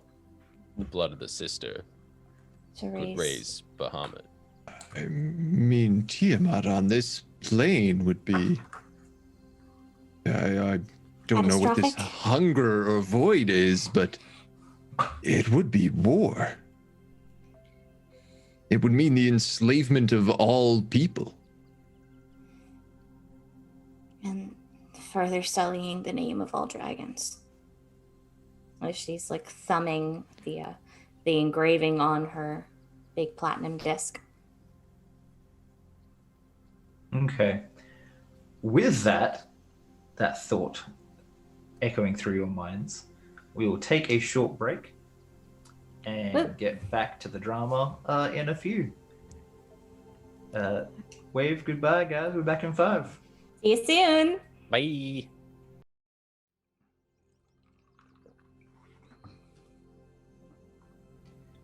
Hey guys, and welcome back to Roll for Damage. We are playing our Rise of Tiamat campaign called The Scales Above with the crew. They have just been translating a book after spending a lovely evening with some spider friends, which I think just made Auric so happy, for he is an arachnophobe. Yes. But what was the last thing we said just before the break? What was the thought that you remember? It was Leaf sharing with us about the laws of the gods.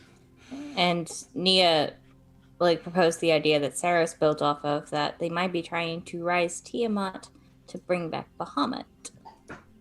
Okay. I said if we bring back Tiamat, there will be war on Earth. Yes, basically. That's the last thing. Okay. You probably would have been translating for a good few hours. So you can now see in the distance these sort of like shapes in the trees, not spider shapes, like houses. They are Spider houses? Yes, spider houses. Oh. You are getting close to the elven settlement of Altland. Probably an hour away, so if there's anything you guys want to discuss before you get there, now is the time. I suppose we can return to this translation, but we should discuss what we want to accomplish in this town. They've been attacked by a beast, right? I'm guessing the same one we were attacked by a few weeks ago. Do you still have that scale, Auric? Of course. And I'll go searching for that scale in my bag. It was very big, so I definitely kept I it. have one too. Yeah, you do. They are quite large. 14 inches. Yeah, 14-inch. So that's That was It's huge, yeah. that was lodged in my ribs. yeah. I was still covered in my blood. We're not going to live without help. So you pull those, you whip those out, and you are traveling along. What do you guys want to talk about then? You said you want to go over what you want to accomplish in town? Yes, so they were recently attacked, right? Yes. When you left the first town of Koralhafen, you believed that, or you were told it was about 2 weeks ago. Okay. Which actually puts it roughly at the time you were traveling through this area, I believe. Makes sense. And remind me, what color dragon was the one that we saw? Or I guess I could just look at the scale. But This is the white Green. one? white one. It's It's the green. green one. Oh, Green. sorry. Yeah. It was breathing poison gas at us, and Yeah. that was how Gladstone 51 died. 73. 73 died. And we were tasked to look for survivors here as well. Like, we don't know that anyone survived the attack. Yeah, well, Yeah. you were told that there were some survivors in the area, but you're not sure how bad it is. And also, as you travel around, you can look into how many survivors are in different towns if you do go to other towns. I think we were also interested in finding out if there was presence of the dragon cult in the area. Yes. Yeah, because we've heard they were in Korlhafen. Mhm. Well, we heard they were like activity because they were coming in and buying a lot of spell components from Yes, that's Korlhafen. right. That's right. DM, I have a question. Do As I I have call. any- Yes. Do I have any idea what the boundaries of a dragon's territory might be? Because that's something that I think is a little important. Judging from the size of the scale and the position of the sun and moon, this continent, it's too big to be like, oh, this mountain is my home. It's more like anything I can fly over, I own. So I can probably judge that this is at the very least an adult. At the very least, yes. Okay. How's Dragon Spirit doing? Is it saying anything different, or is it uneasy, or is it restless? It's a little worn out from the time you had to use it the other day. So it is just slumbering at the moment. You can call on its power, but it's not communicating with you at the moment. That's fine.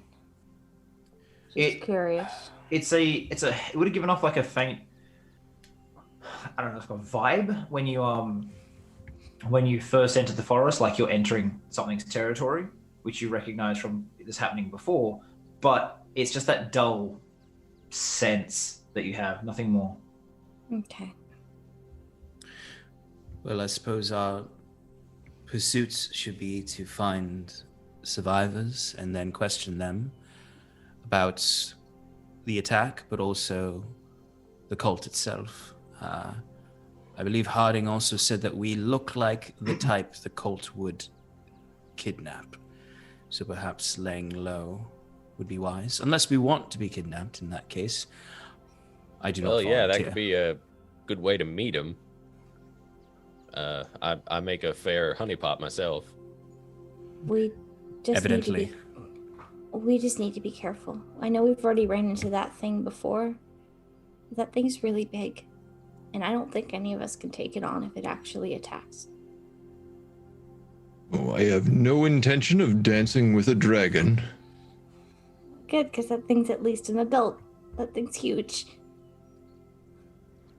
How did... This is something that just fucking appeared here, right? This isn't something that's been, like, rumored to have terrorized this place for a long time. Yeah, it did just appear. There actually, you know what? Can I get Saros to make a history check, having been from Duskfall? You might have had you might have heard about someone called Felix of Farah showing up and spreading some crazy stories. Let's see here. History, normal. Who, what? Yep, that's about right. That's about right for today. If you don't have like a plus 15, no one gets to succeed in their rolls. Oh God, I don't even know. Okay, yes, no, you know nothing. You know nothing, Jon Snow. Just enjoy the ignorance. Get out of here. So you don't know. It did just appear. Don't know where from. I mean, Leaf and I were in this territory for some time before we ran into the group of you, and certainly we never had heard tale of any dragon on our path. Just wondering how one so big just showed up. I mean, like, I guess they kind of just take over wherever they land, but dragons are rare. Well, we did hear stories that the cultists were trying to summon or resurrect dragons. Perhaps this is the first evidence that there is very much so a large presence of the cult in this region. Do you think they might be worshipping the dragon in this area? I believe they might have brought this dragon here. Well, I'm woken it hoping up. if we find him, we can figure a way to stick it back wherever it came from. One thing that you all would know is that about 4,000 to 5,000 years ago, dragons went extinct overnight. They just fell out the sky during the cataclysm, where the material plane was just locked off from all magic. There was just no magic for a while. And dragons, being sort of magical creatures, were very, very adversely affected by this. Especially since their god had been bound at that point. And when you say they fell out of the sky, you literally meant like they just went like... Yeah, lifeless, crash. yep. Yep. Okay. And... Not just like bloop, they all disappeared. No. There's been heaps of fossilized eggs found, but mostly the dragons just died out. And from what we know about the cults, I know that we've heard stories of them trying to hatch eggs and resurrect dragons. So like they would actively like look for like the old remains of those dragons that fell from the sky. Yeah. Well, if we're talking about baiting them, you have a half dragon with you.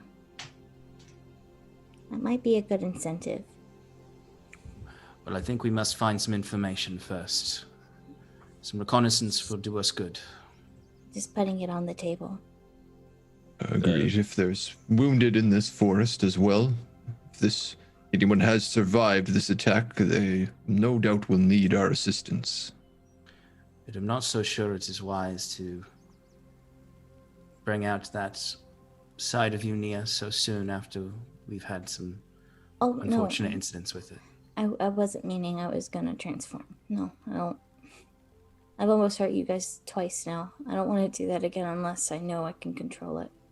Of course. But putting you in a stressful situation of walking into another prison, I don't know if that would be wisest right now. But I don't think going we'll after keep it in this mind. cult is a very... not for nothing. I don't think going after this cult is a very fantastic idea for any of our sanity. But that's what we're doing. Well, I mean, a bunch of crazed renegade cultists trying to bring back dragons.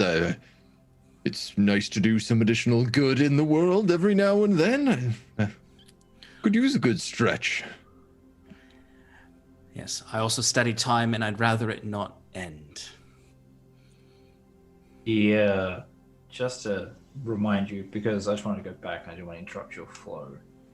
Dragons did go extinct. One showed up about 550, 600 years ago. Mountain range sized. Absolutely gargantuan. And wiped out a dwarven hold in the mountain it was on in one single act. That was the white one, right? That was the white one, yes. And since then, there had been none until this green showed up. So there's still only, like when Nia says rare, that is, yeah. Gross understatement. Yeah, like it's correct, but not quite. There's 2. As far as you know, right now there are 2. Sounds like 2 out of 5. Yeah, one's green, one's white. How big was the dragon that attacked us before in the forest? I flew up. I had to have seen its shadow. I know that I didn't. Did I at least like get a read on its shadow or something? Like, was it blocking out the sun? What? How freaking big was this thing? Pretty much, you had something that blocked out the sun for you for a second, and then you were hit and almost killed in one strike and fell from the sky because you decided to fly into its area. You didn't see it. Everyone on the ground just would have seen a massive shadow moving above the canopy, and that's it. Mm. So, again, supports that adult or larger theory. Well, if they are moving around, bringing about these dragons in some manner through summoning magic, resurrection magic, or what have them, it'd be good to find them, because maybe we can find out where they'll do it next. Agreed. He's just nodding. He's gonna open Aaron's journal back to that little drawing. Okay. As you guys are traveling along now, you see a sort of sentry post in one of the trees, and someone's sort of glaring down at you and draws back on a bow and is just watching you. Doesn't say anything, just is watching at the moment. No need for that there. Just cocks his head, looks around at the rest of you. Are they an elf up there? They are an elf, and they're not saying anything. They're just being cautious at the moment. You are a fairly eclectic band of travelers. It's not the usual, just a bunch of humans marauding. You're on a horse, a cart, have managed to get this far in, and there's an elf, a half elf, 2 humans, and a cat. It's a bit weird. I think an elvish Neo will call out, "We don't mean any harm." It raises eyebrow and just sort of like half releases the bow, but still ready to shoot. At which point, the small kiddaby that was traveling with you, sort of flies back in, like lazy, like bees, just sort of like from side to side, and lands next to Nia. I scratch his head. Where did you go off to? With that, the elf sort of is curious and like puts the arrow away and just watching. You arrive in Altland, a town half in ruins. In the center, the whole place is built around this massive monument to an elven ranger. The monument looks like it's been there for 1,000, 2,000 years. It's old. There's an inscription on the base, saying to our defender or protector. Slim rope bridges are suspended amongst the branches around you, and there's a few structures on the floor. Mostly it's the trees that have these homes in them. They cling to just the iron strong trunks of the trees, and you can see that it's almost like the place is color coded with the different foliage of these purple, pink, orange, and green, and then different colored homes, which seem to hold like maybe more than a single family. You can always tell which one you're going to. Purple leaf, greenhouse, etc., all the way around. On some of these trees, you can see just massive claw marks. There's great gouges in the earth, and even some of the trees have been snapped in half by some sort of titanic force. The villagers that wander here or look down from the treetops as you enter, they just seem utterly defeated. The one in the tree that noticed you whistles, and one on the floor approaches. Welcome to Altland. I don't want to be rude, but why are you here? We heard about the attack, and we wanted to try and help. Well, it's weeks ago now, but ask around. Everyone has a story. Garland leads us now. He's the warden. He lives in the second story of the yellow structure, in the tree with purple leaves. You can't miss it. I couldn't help during the attack. And he looks over to one of the fallen trees, which it's not cut, it's snapped. Like you can see the sort of snapping pieces of wood up as this tree's just been wrenched over. That's my home.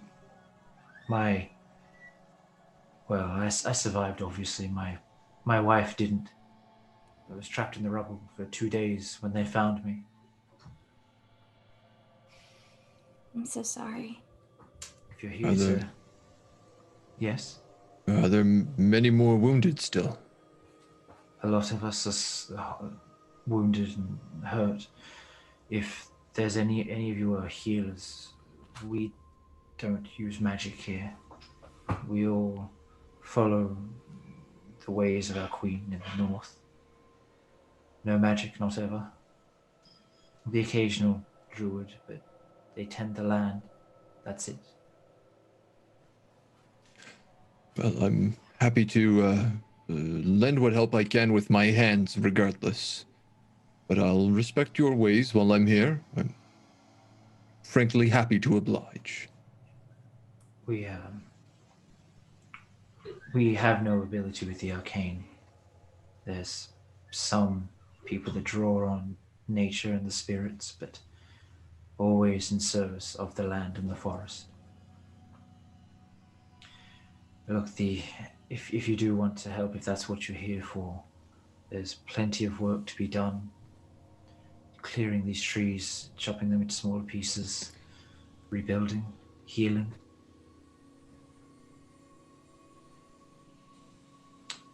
Is there anything I can tell you or help you with before you go on to the others? Nia's just gonna look to Auric.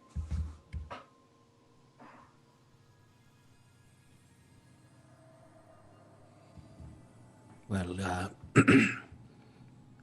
we'd like to maybe ask some questions of some of the survivors, but we don't want to overimpose upon those who might still be struggling with the trauma of the attack. Would you have any recommendations besides Garland? We'll speak with him for sure. Well, like I said, everyone has a story. But Garland is he'll be able to give you hopefully the most answers. He's done a good job here keeping us safe. Maybe he just looks around and he points to an elf with a limp, which is hoisting a pile of wood into one of the massive trees to help rebuild. It's on like a pulley system. He apparently saw what hit us. Most of us didn't. You could try to talk to him. Alanar is his name. Okay. And what is your name, friend? My name? My name is Sarek. Well, we appreciate your welcome, Sarek. We'll see what we can do to help your people. Thank you.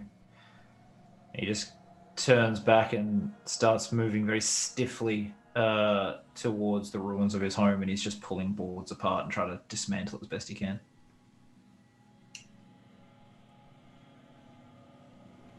Well, this is, I mean, I don't know what I was expecting, but this is worse than I was expecting.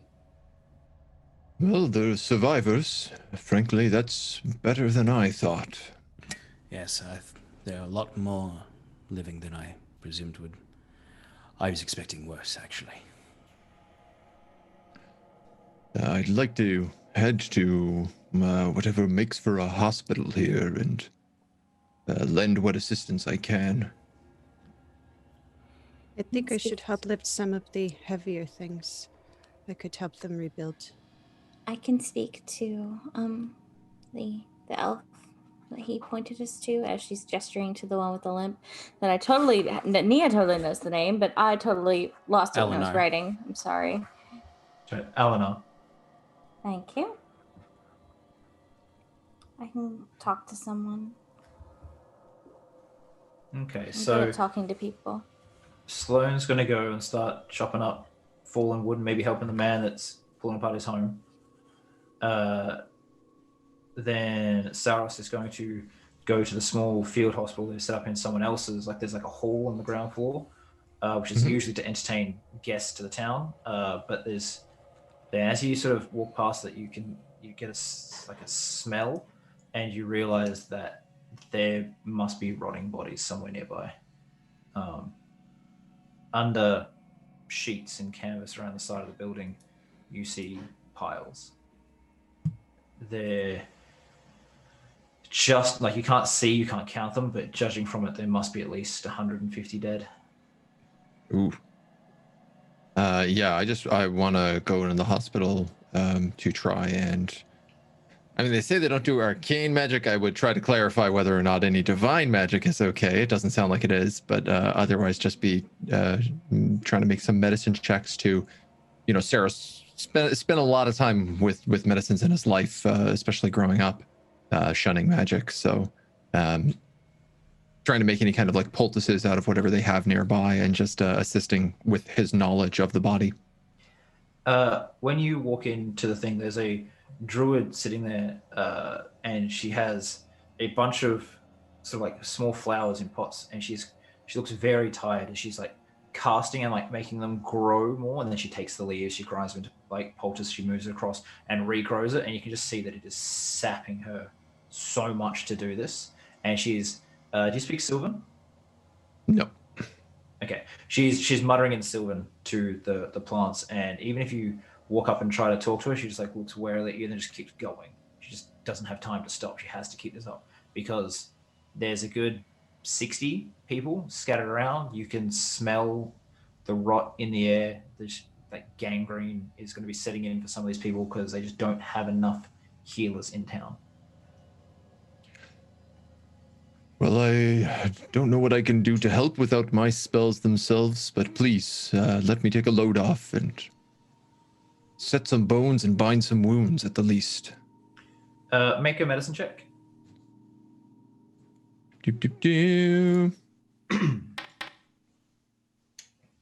23? Yep, that's good. If you want to, as you're doing this, you could cast some like healing words and stuff as you're applying medicine checks to sort of help things going. And because most people are too tired or too hurt to notice, I'm not going to have everyone be like, shame on you. So it'll be fine. Yeah, I'll dump a handful of slots. Okay. Right, so that means I guess Auric, Leaf, and Close. Nia are approaching Alinar. Okay. Yes. And the Kitterbee if it's following me, because I totally love this thing now. If you leave, it's going to get up and it's just going to like slump over your shoulder. And it's like a little antenna. It's just like, as Oh you my take a God. step, it's just like rocking, slowly touching your face. Oh, I love them. Oh, The fuck, antenna I is love furred them. as well. It's little like Stop. fuzzy thing. Okay, yeah, this is great. Continue. Yeah. I think Nia will approach. I'm very Okay. charismatic. I'm good at talking to people. Okay, so he's busy doing stuff, so you'd have to say something to him to get his attention. Yeah. Excuse me? Yes. I'm so sorry to interrupt. We're trying to get some more information, and the gentleman over there told me you're someone that might be able to answer a question since you saw this thing. Yeah, Here, can I help you? No, I was too close to the poison. And you sort of see one side of his, as he like turns towards you, one side of his face is just like it's now healed, it's just a scarred mess, goes all down one side of his body, arm, and like his leg, and you see it curls into his mouth and across his lips. Can you write? Do you? I can talk, it's just a bit hard. I breathe too much of it in, apparently. My throat and lungs are just ruined. Well, does it hurt to talk? Because if it does, I can write instead. I don't want to cause you any more pain. It hurts to breathe, love. I can't do much about it. Okay. What do you want to know? We've told everyone else as much as we can. We might as well tell you too. Well, you saw it. We had an encounter as well a few weeks ago. And we didn't see it. I just saw I saw the sun get blocked out, and then it was hard to breathe. That's how it started. We all heard the sound of wings. And then the trees just started exploding. It hit them and they just... we were hanging our homes from these trees. Nothing should be able to destroy them like that. It was a dragon, but not like the stories. Bigger and bulkier. Massive. Nearly half the village died as it landed in the poison it breathed, clouding the entire floor here. And you notice that you're standing on like hard-packed dirt. It's like, this was all grassland before. I didn't see much. None of us could. Not in that poison fog. But from just shadows and light as it killed, it was only on the ground for maybe a minute. And then it took off. There were no bodies, nothing. It just... it took them all. And those in the trees, they couldn't help. They were trapped there. If they had come to the ground, they would have died too. Wait, it took the people with it?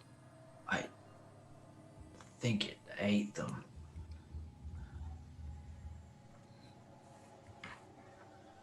But when it left, that's when the humans attacked.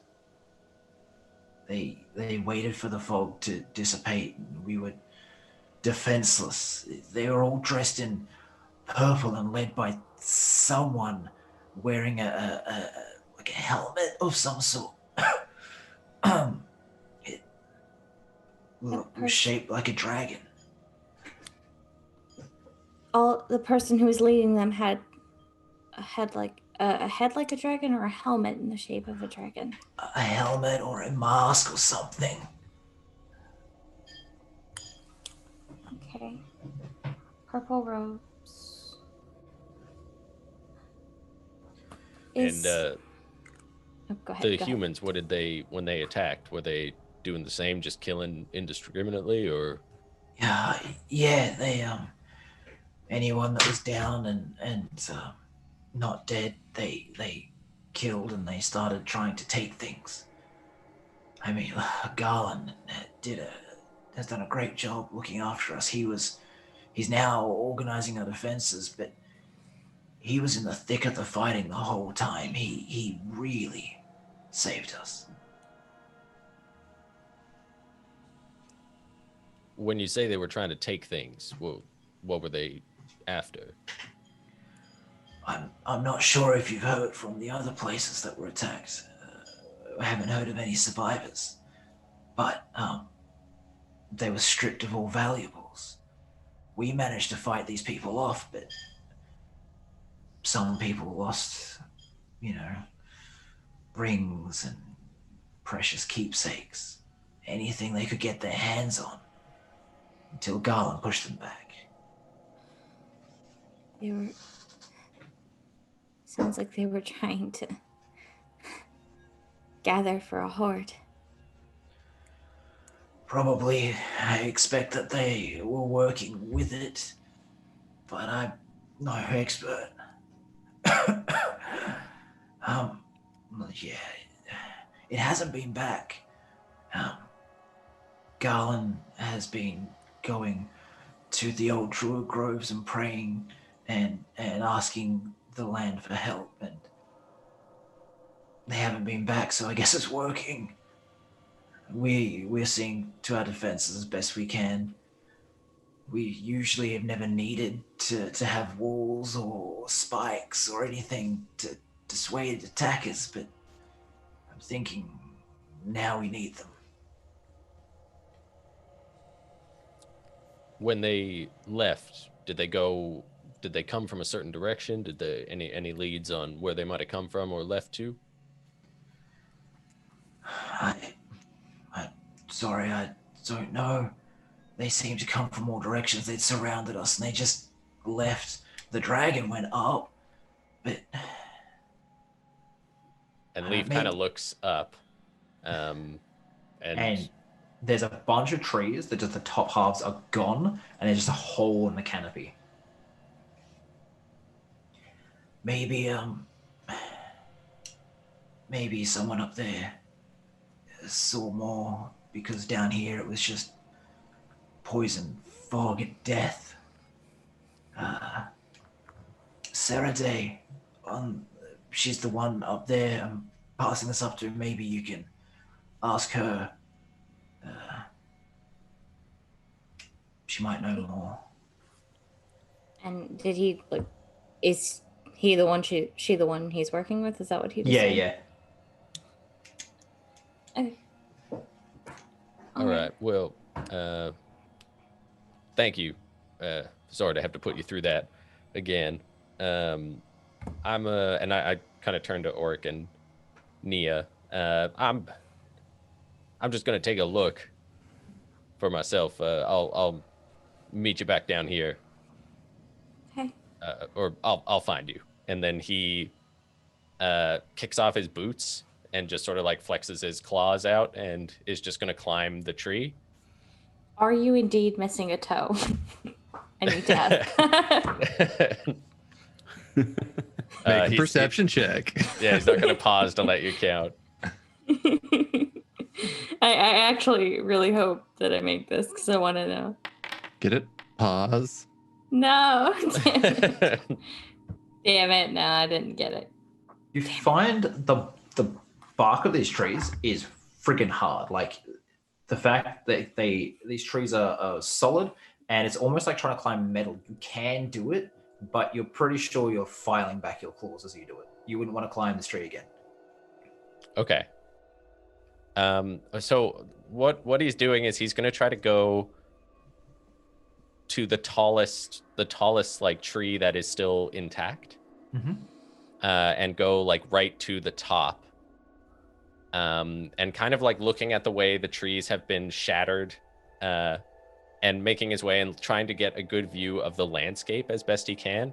And I'm going to use my primeval awareness. Ooh. So nice. specifically, you can attune your senses to determine if your favorite enemies lurk nearby. Spending a minute in concentration, you can sense whether any of your favorite enemies are present within 5 miles of you. Okay. I will say, because I really like this idea, because there's nothing within 5 miles of you, but you can definitely pick up, like, you can almost like feel where it's left its scales in the trees as it's swooped in from one direction and like spun and landed, because you can see like this big, deep, like trough of like destructions that's like dragged its body to the tops of these trees. Then it like shallows out. And then there's just a big hole where it's dropped in. When it's left, it's done the same thing in a new direction, heading sort of northwest a little bit. Okay. You can also see, as you look south, that the tops of trees are just reflecting light from the sheer amount of spider webs in the distance of the area you just traveled through. He just narrows his eyes. It's like, I gotta climb more trees before we go through places. Starts making his way back down. That was in the south, right? Spider Yeah. nightmares are in the south. Oh, who let Leaf up a tree? We're gonna need a fire brigade to get him down. Yeah, he actually goes to go back down and then actually just grabs a branch and starts going like, ah! Ah! Until someone come gets him. Would I hear him? Yes. Yes, you would. I'll catch you. I can't help you, Leaf. I'm sorry. They don't like magic. Okay, so you climb all the way down to the ground, or you fall and get caught. I don't mind which one. Yeah. Uh, It's one of those impossible cat jumps where you're like, that cat's gone, but then just like runs away. you're falling on your back and then just hit the ground. Like you flip up and land. He's like, sure. You take 2 points of bludgeoning damage as you fall. Enjoy. It is like 100 feet. It's like, anyways, no. Putting it in. So you you get there and you can tell them all what you saw. Yeah, just looks like it head off to the northwest. So But it's you a didn't. direction to get to if we can't get anything more concrete. But you don't think it's anywhere near here right now. Doesn't seem like it. I mean, that's a good thing. Yeah. Should we speak to this Sarade about if they saw anything else, particularly the direction the cultists went? I think it's a good idea. Garland might also know, since he was fighting them off down here. They must have routed them somewhere. Do we want to split up? One of us talks to this woman and the other one talks to Garland? I think we should stick together. Okay. I'm okay either way. So you're going to make your way to sort of the rope elevator they got sorted out to get up there, because we can't all just climb trees like Leaf. Yeah, we're not all Leaf. I could fly, but I don't think the elves would like that. Probably not. So you get you move up the tree, up the elevator, and you sort of move across a little bit, and you find it's pretty close to where Sarade is. Sarade, sorry. And when you get close, you see that this elf has one arm. She's up there, and she has, as the wood's getting passed up, she puts her spear down and moves the wood. Then she picks it back up. Like she's always on guard. Her left ear and arm are both missing, and you can see there's a bruise that goes from the side of her head all the way down, as if something's hit her up here and just like sheared through. She, her head and shoulder both bound with bandages, and she looks at you. Are you here for the warden then? We're here to gather information, actually. The gentleman down there told us that you might have a little bit more. A little? It's specifically about which way the humans that attacked you left. I didn't see that. I tried to stab at the beast as it fell, and its claw hit me. I'm so sorry. Laid there. I watched a little, saw a bit. Mostly just the warden. He fought off those bastard blinkers, slaughtered them. But I could swear there was someone on the back of that creature. It moved like one of us. Killed the priest and the lord that used to live here and ruled this place. Garland, he's now our leader, and he managed to stop the rider, and the cultists all fled. Did he kill the rider, or? I didn't see. I saw that it looked like the duel started and then it moved away. They didn't get much from us. Even though we lost many, we protected our town. No one else can claim the same.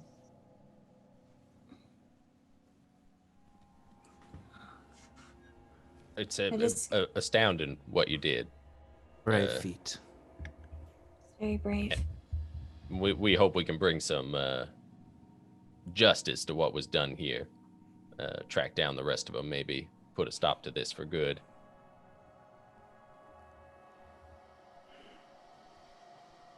If you want to see the warden, I believe he's free. We would. He's on our list to speak to. Yes. Perhaps we should recover. Almost said Kieran.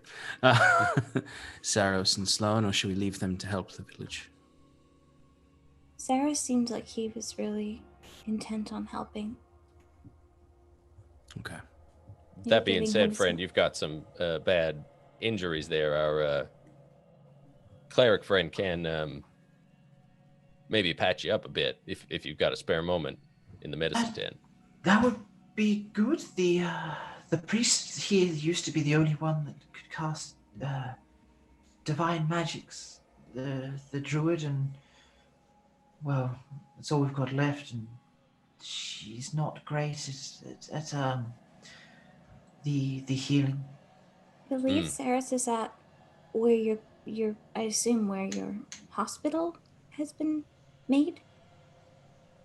Look for the human with the terrifying scars all across his face. Sort of her expression changed. Blue cloak. Look for the one in the blue cloak. More of them here. What? Yeah, and He's not like before you those. get. No, that's true. He's not like those ones. But try to keep those hatred thoughts low while he's healing you. He's not got the subtlety of most healers. It smarts, but he means well, and you'll be better for it. Saros is a good person. I promise he's not like whoever you might be equating him with. He's kept us all alive. Think about it. Garland's that way, and she just starts ignoring you. Cool. Yeah. Knew this was gonna happen. What did you do, Kieran? Okay.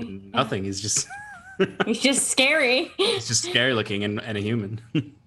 I'm wearing purple robes and I look like I'm covered with poisonous dragon burns all over my body. Like I'm passing one for one with one of these cultists right now. Right. Like Cultists just sneaking and be like, I'd like to heal you all.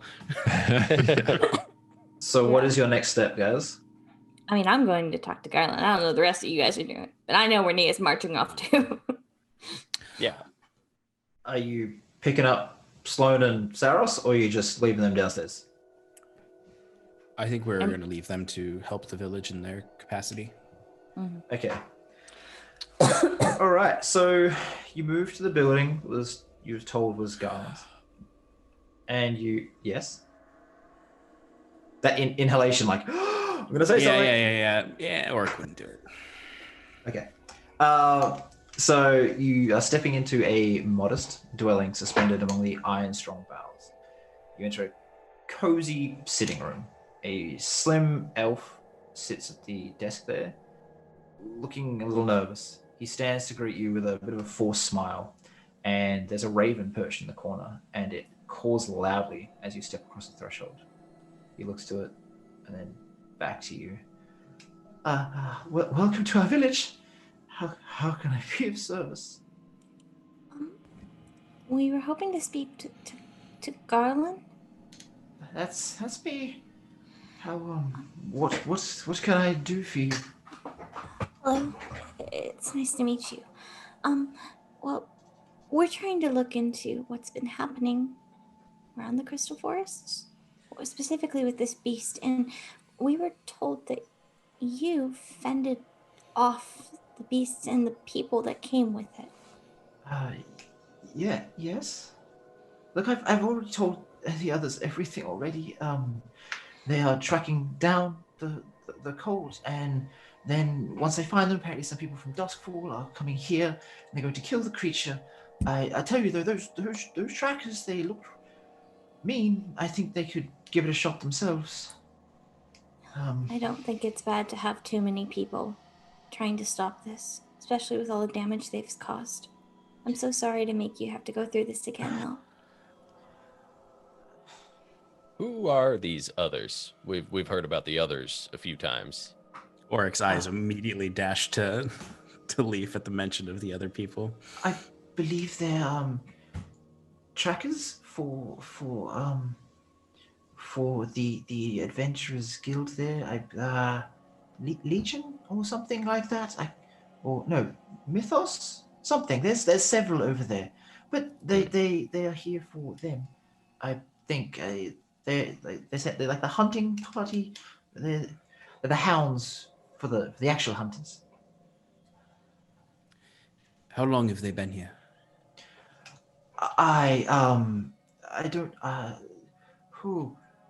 they came 4 or 5 days ago, and they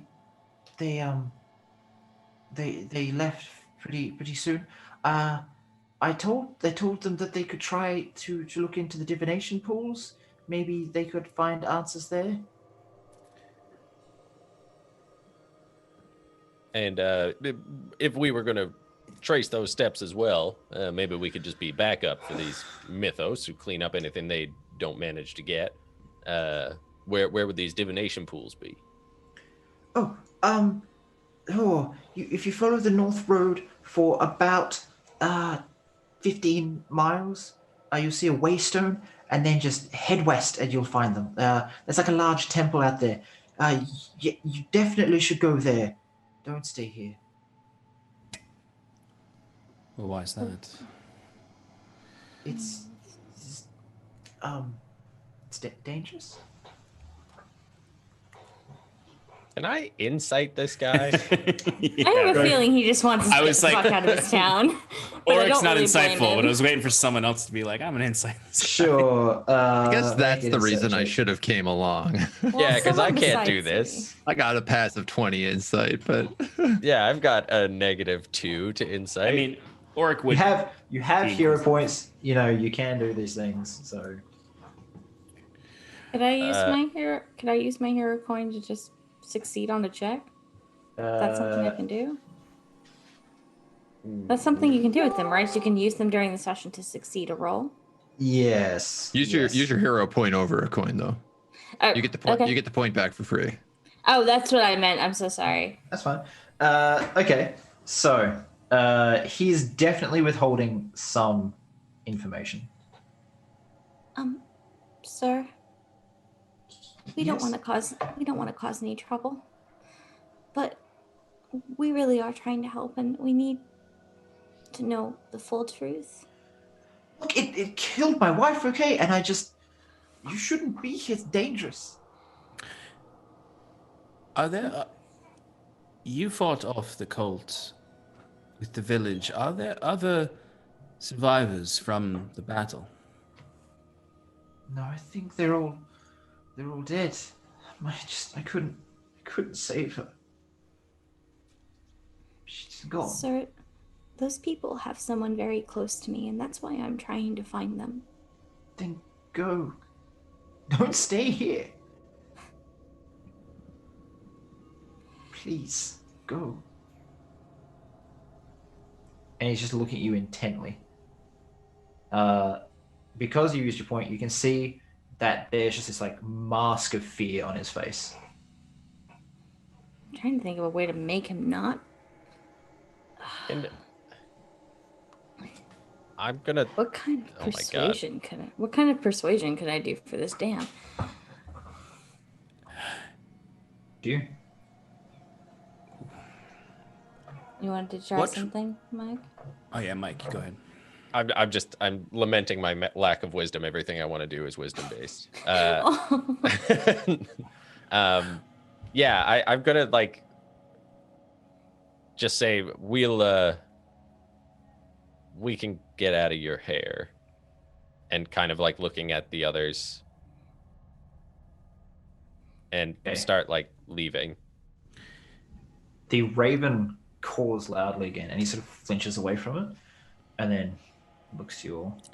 Nia, make a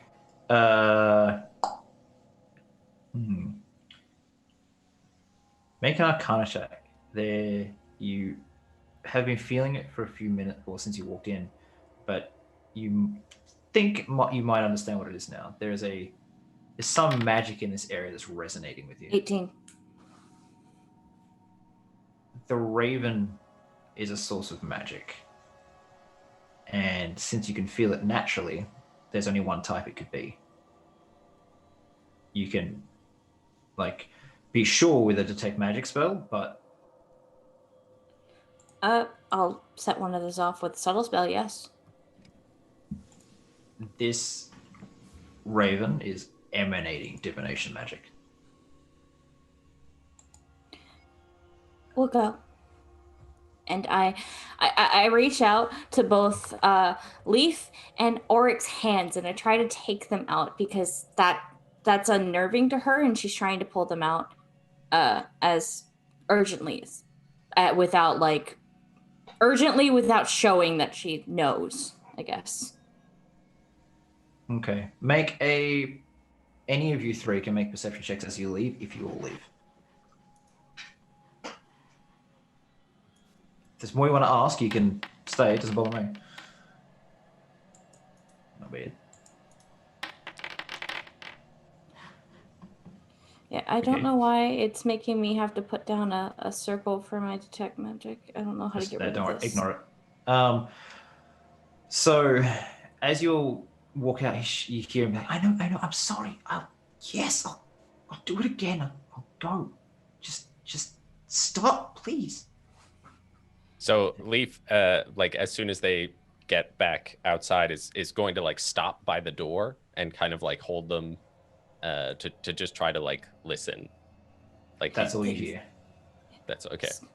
Nia very, very quietly whispers to you both, "We were being scryed on in there. We need to leave." That raven was watching. That raven knows. I don't know who's on the other side, but it knows. You Perhaps hear we should... Go ahead. the flapping of wings, and it lands next to you on the railing and just cocks its head at you. Well, let's go check on our friends and Yes. perhaps prepare our journey to the divination pools. Mm-hmm. I'm keeping my eye on that raven until it's out of sight. It watches you as you descend, moving towards your friends in the hospital. And as you all gather there to decide your next move, we will end the session. Holy shit. Yeah, the second you said Okay. that raven cawed when we walked in, I was like, that thing is not right. Oh, okay. So I was sitting there just going, shoot the raven, shoot the raven, shoot the raven. There was a point in it where I was like, I want to banish that raven to another timeline.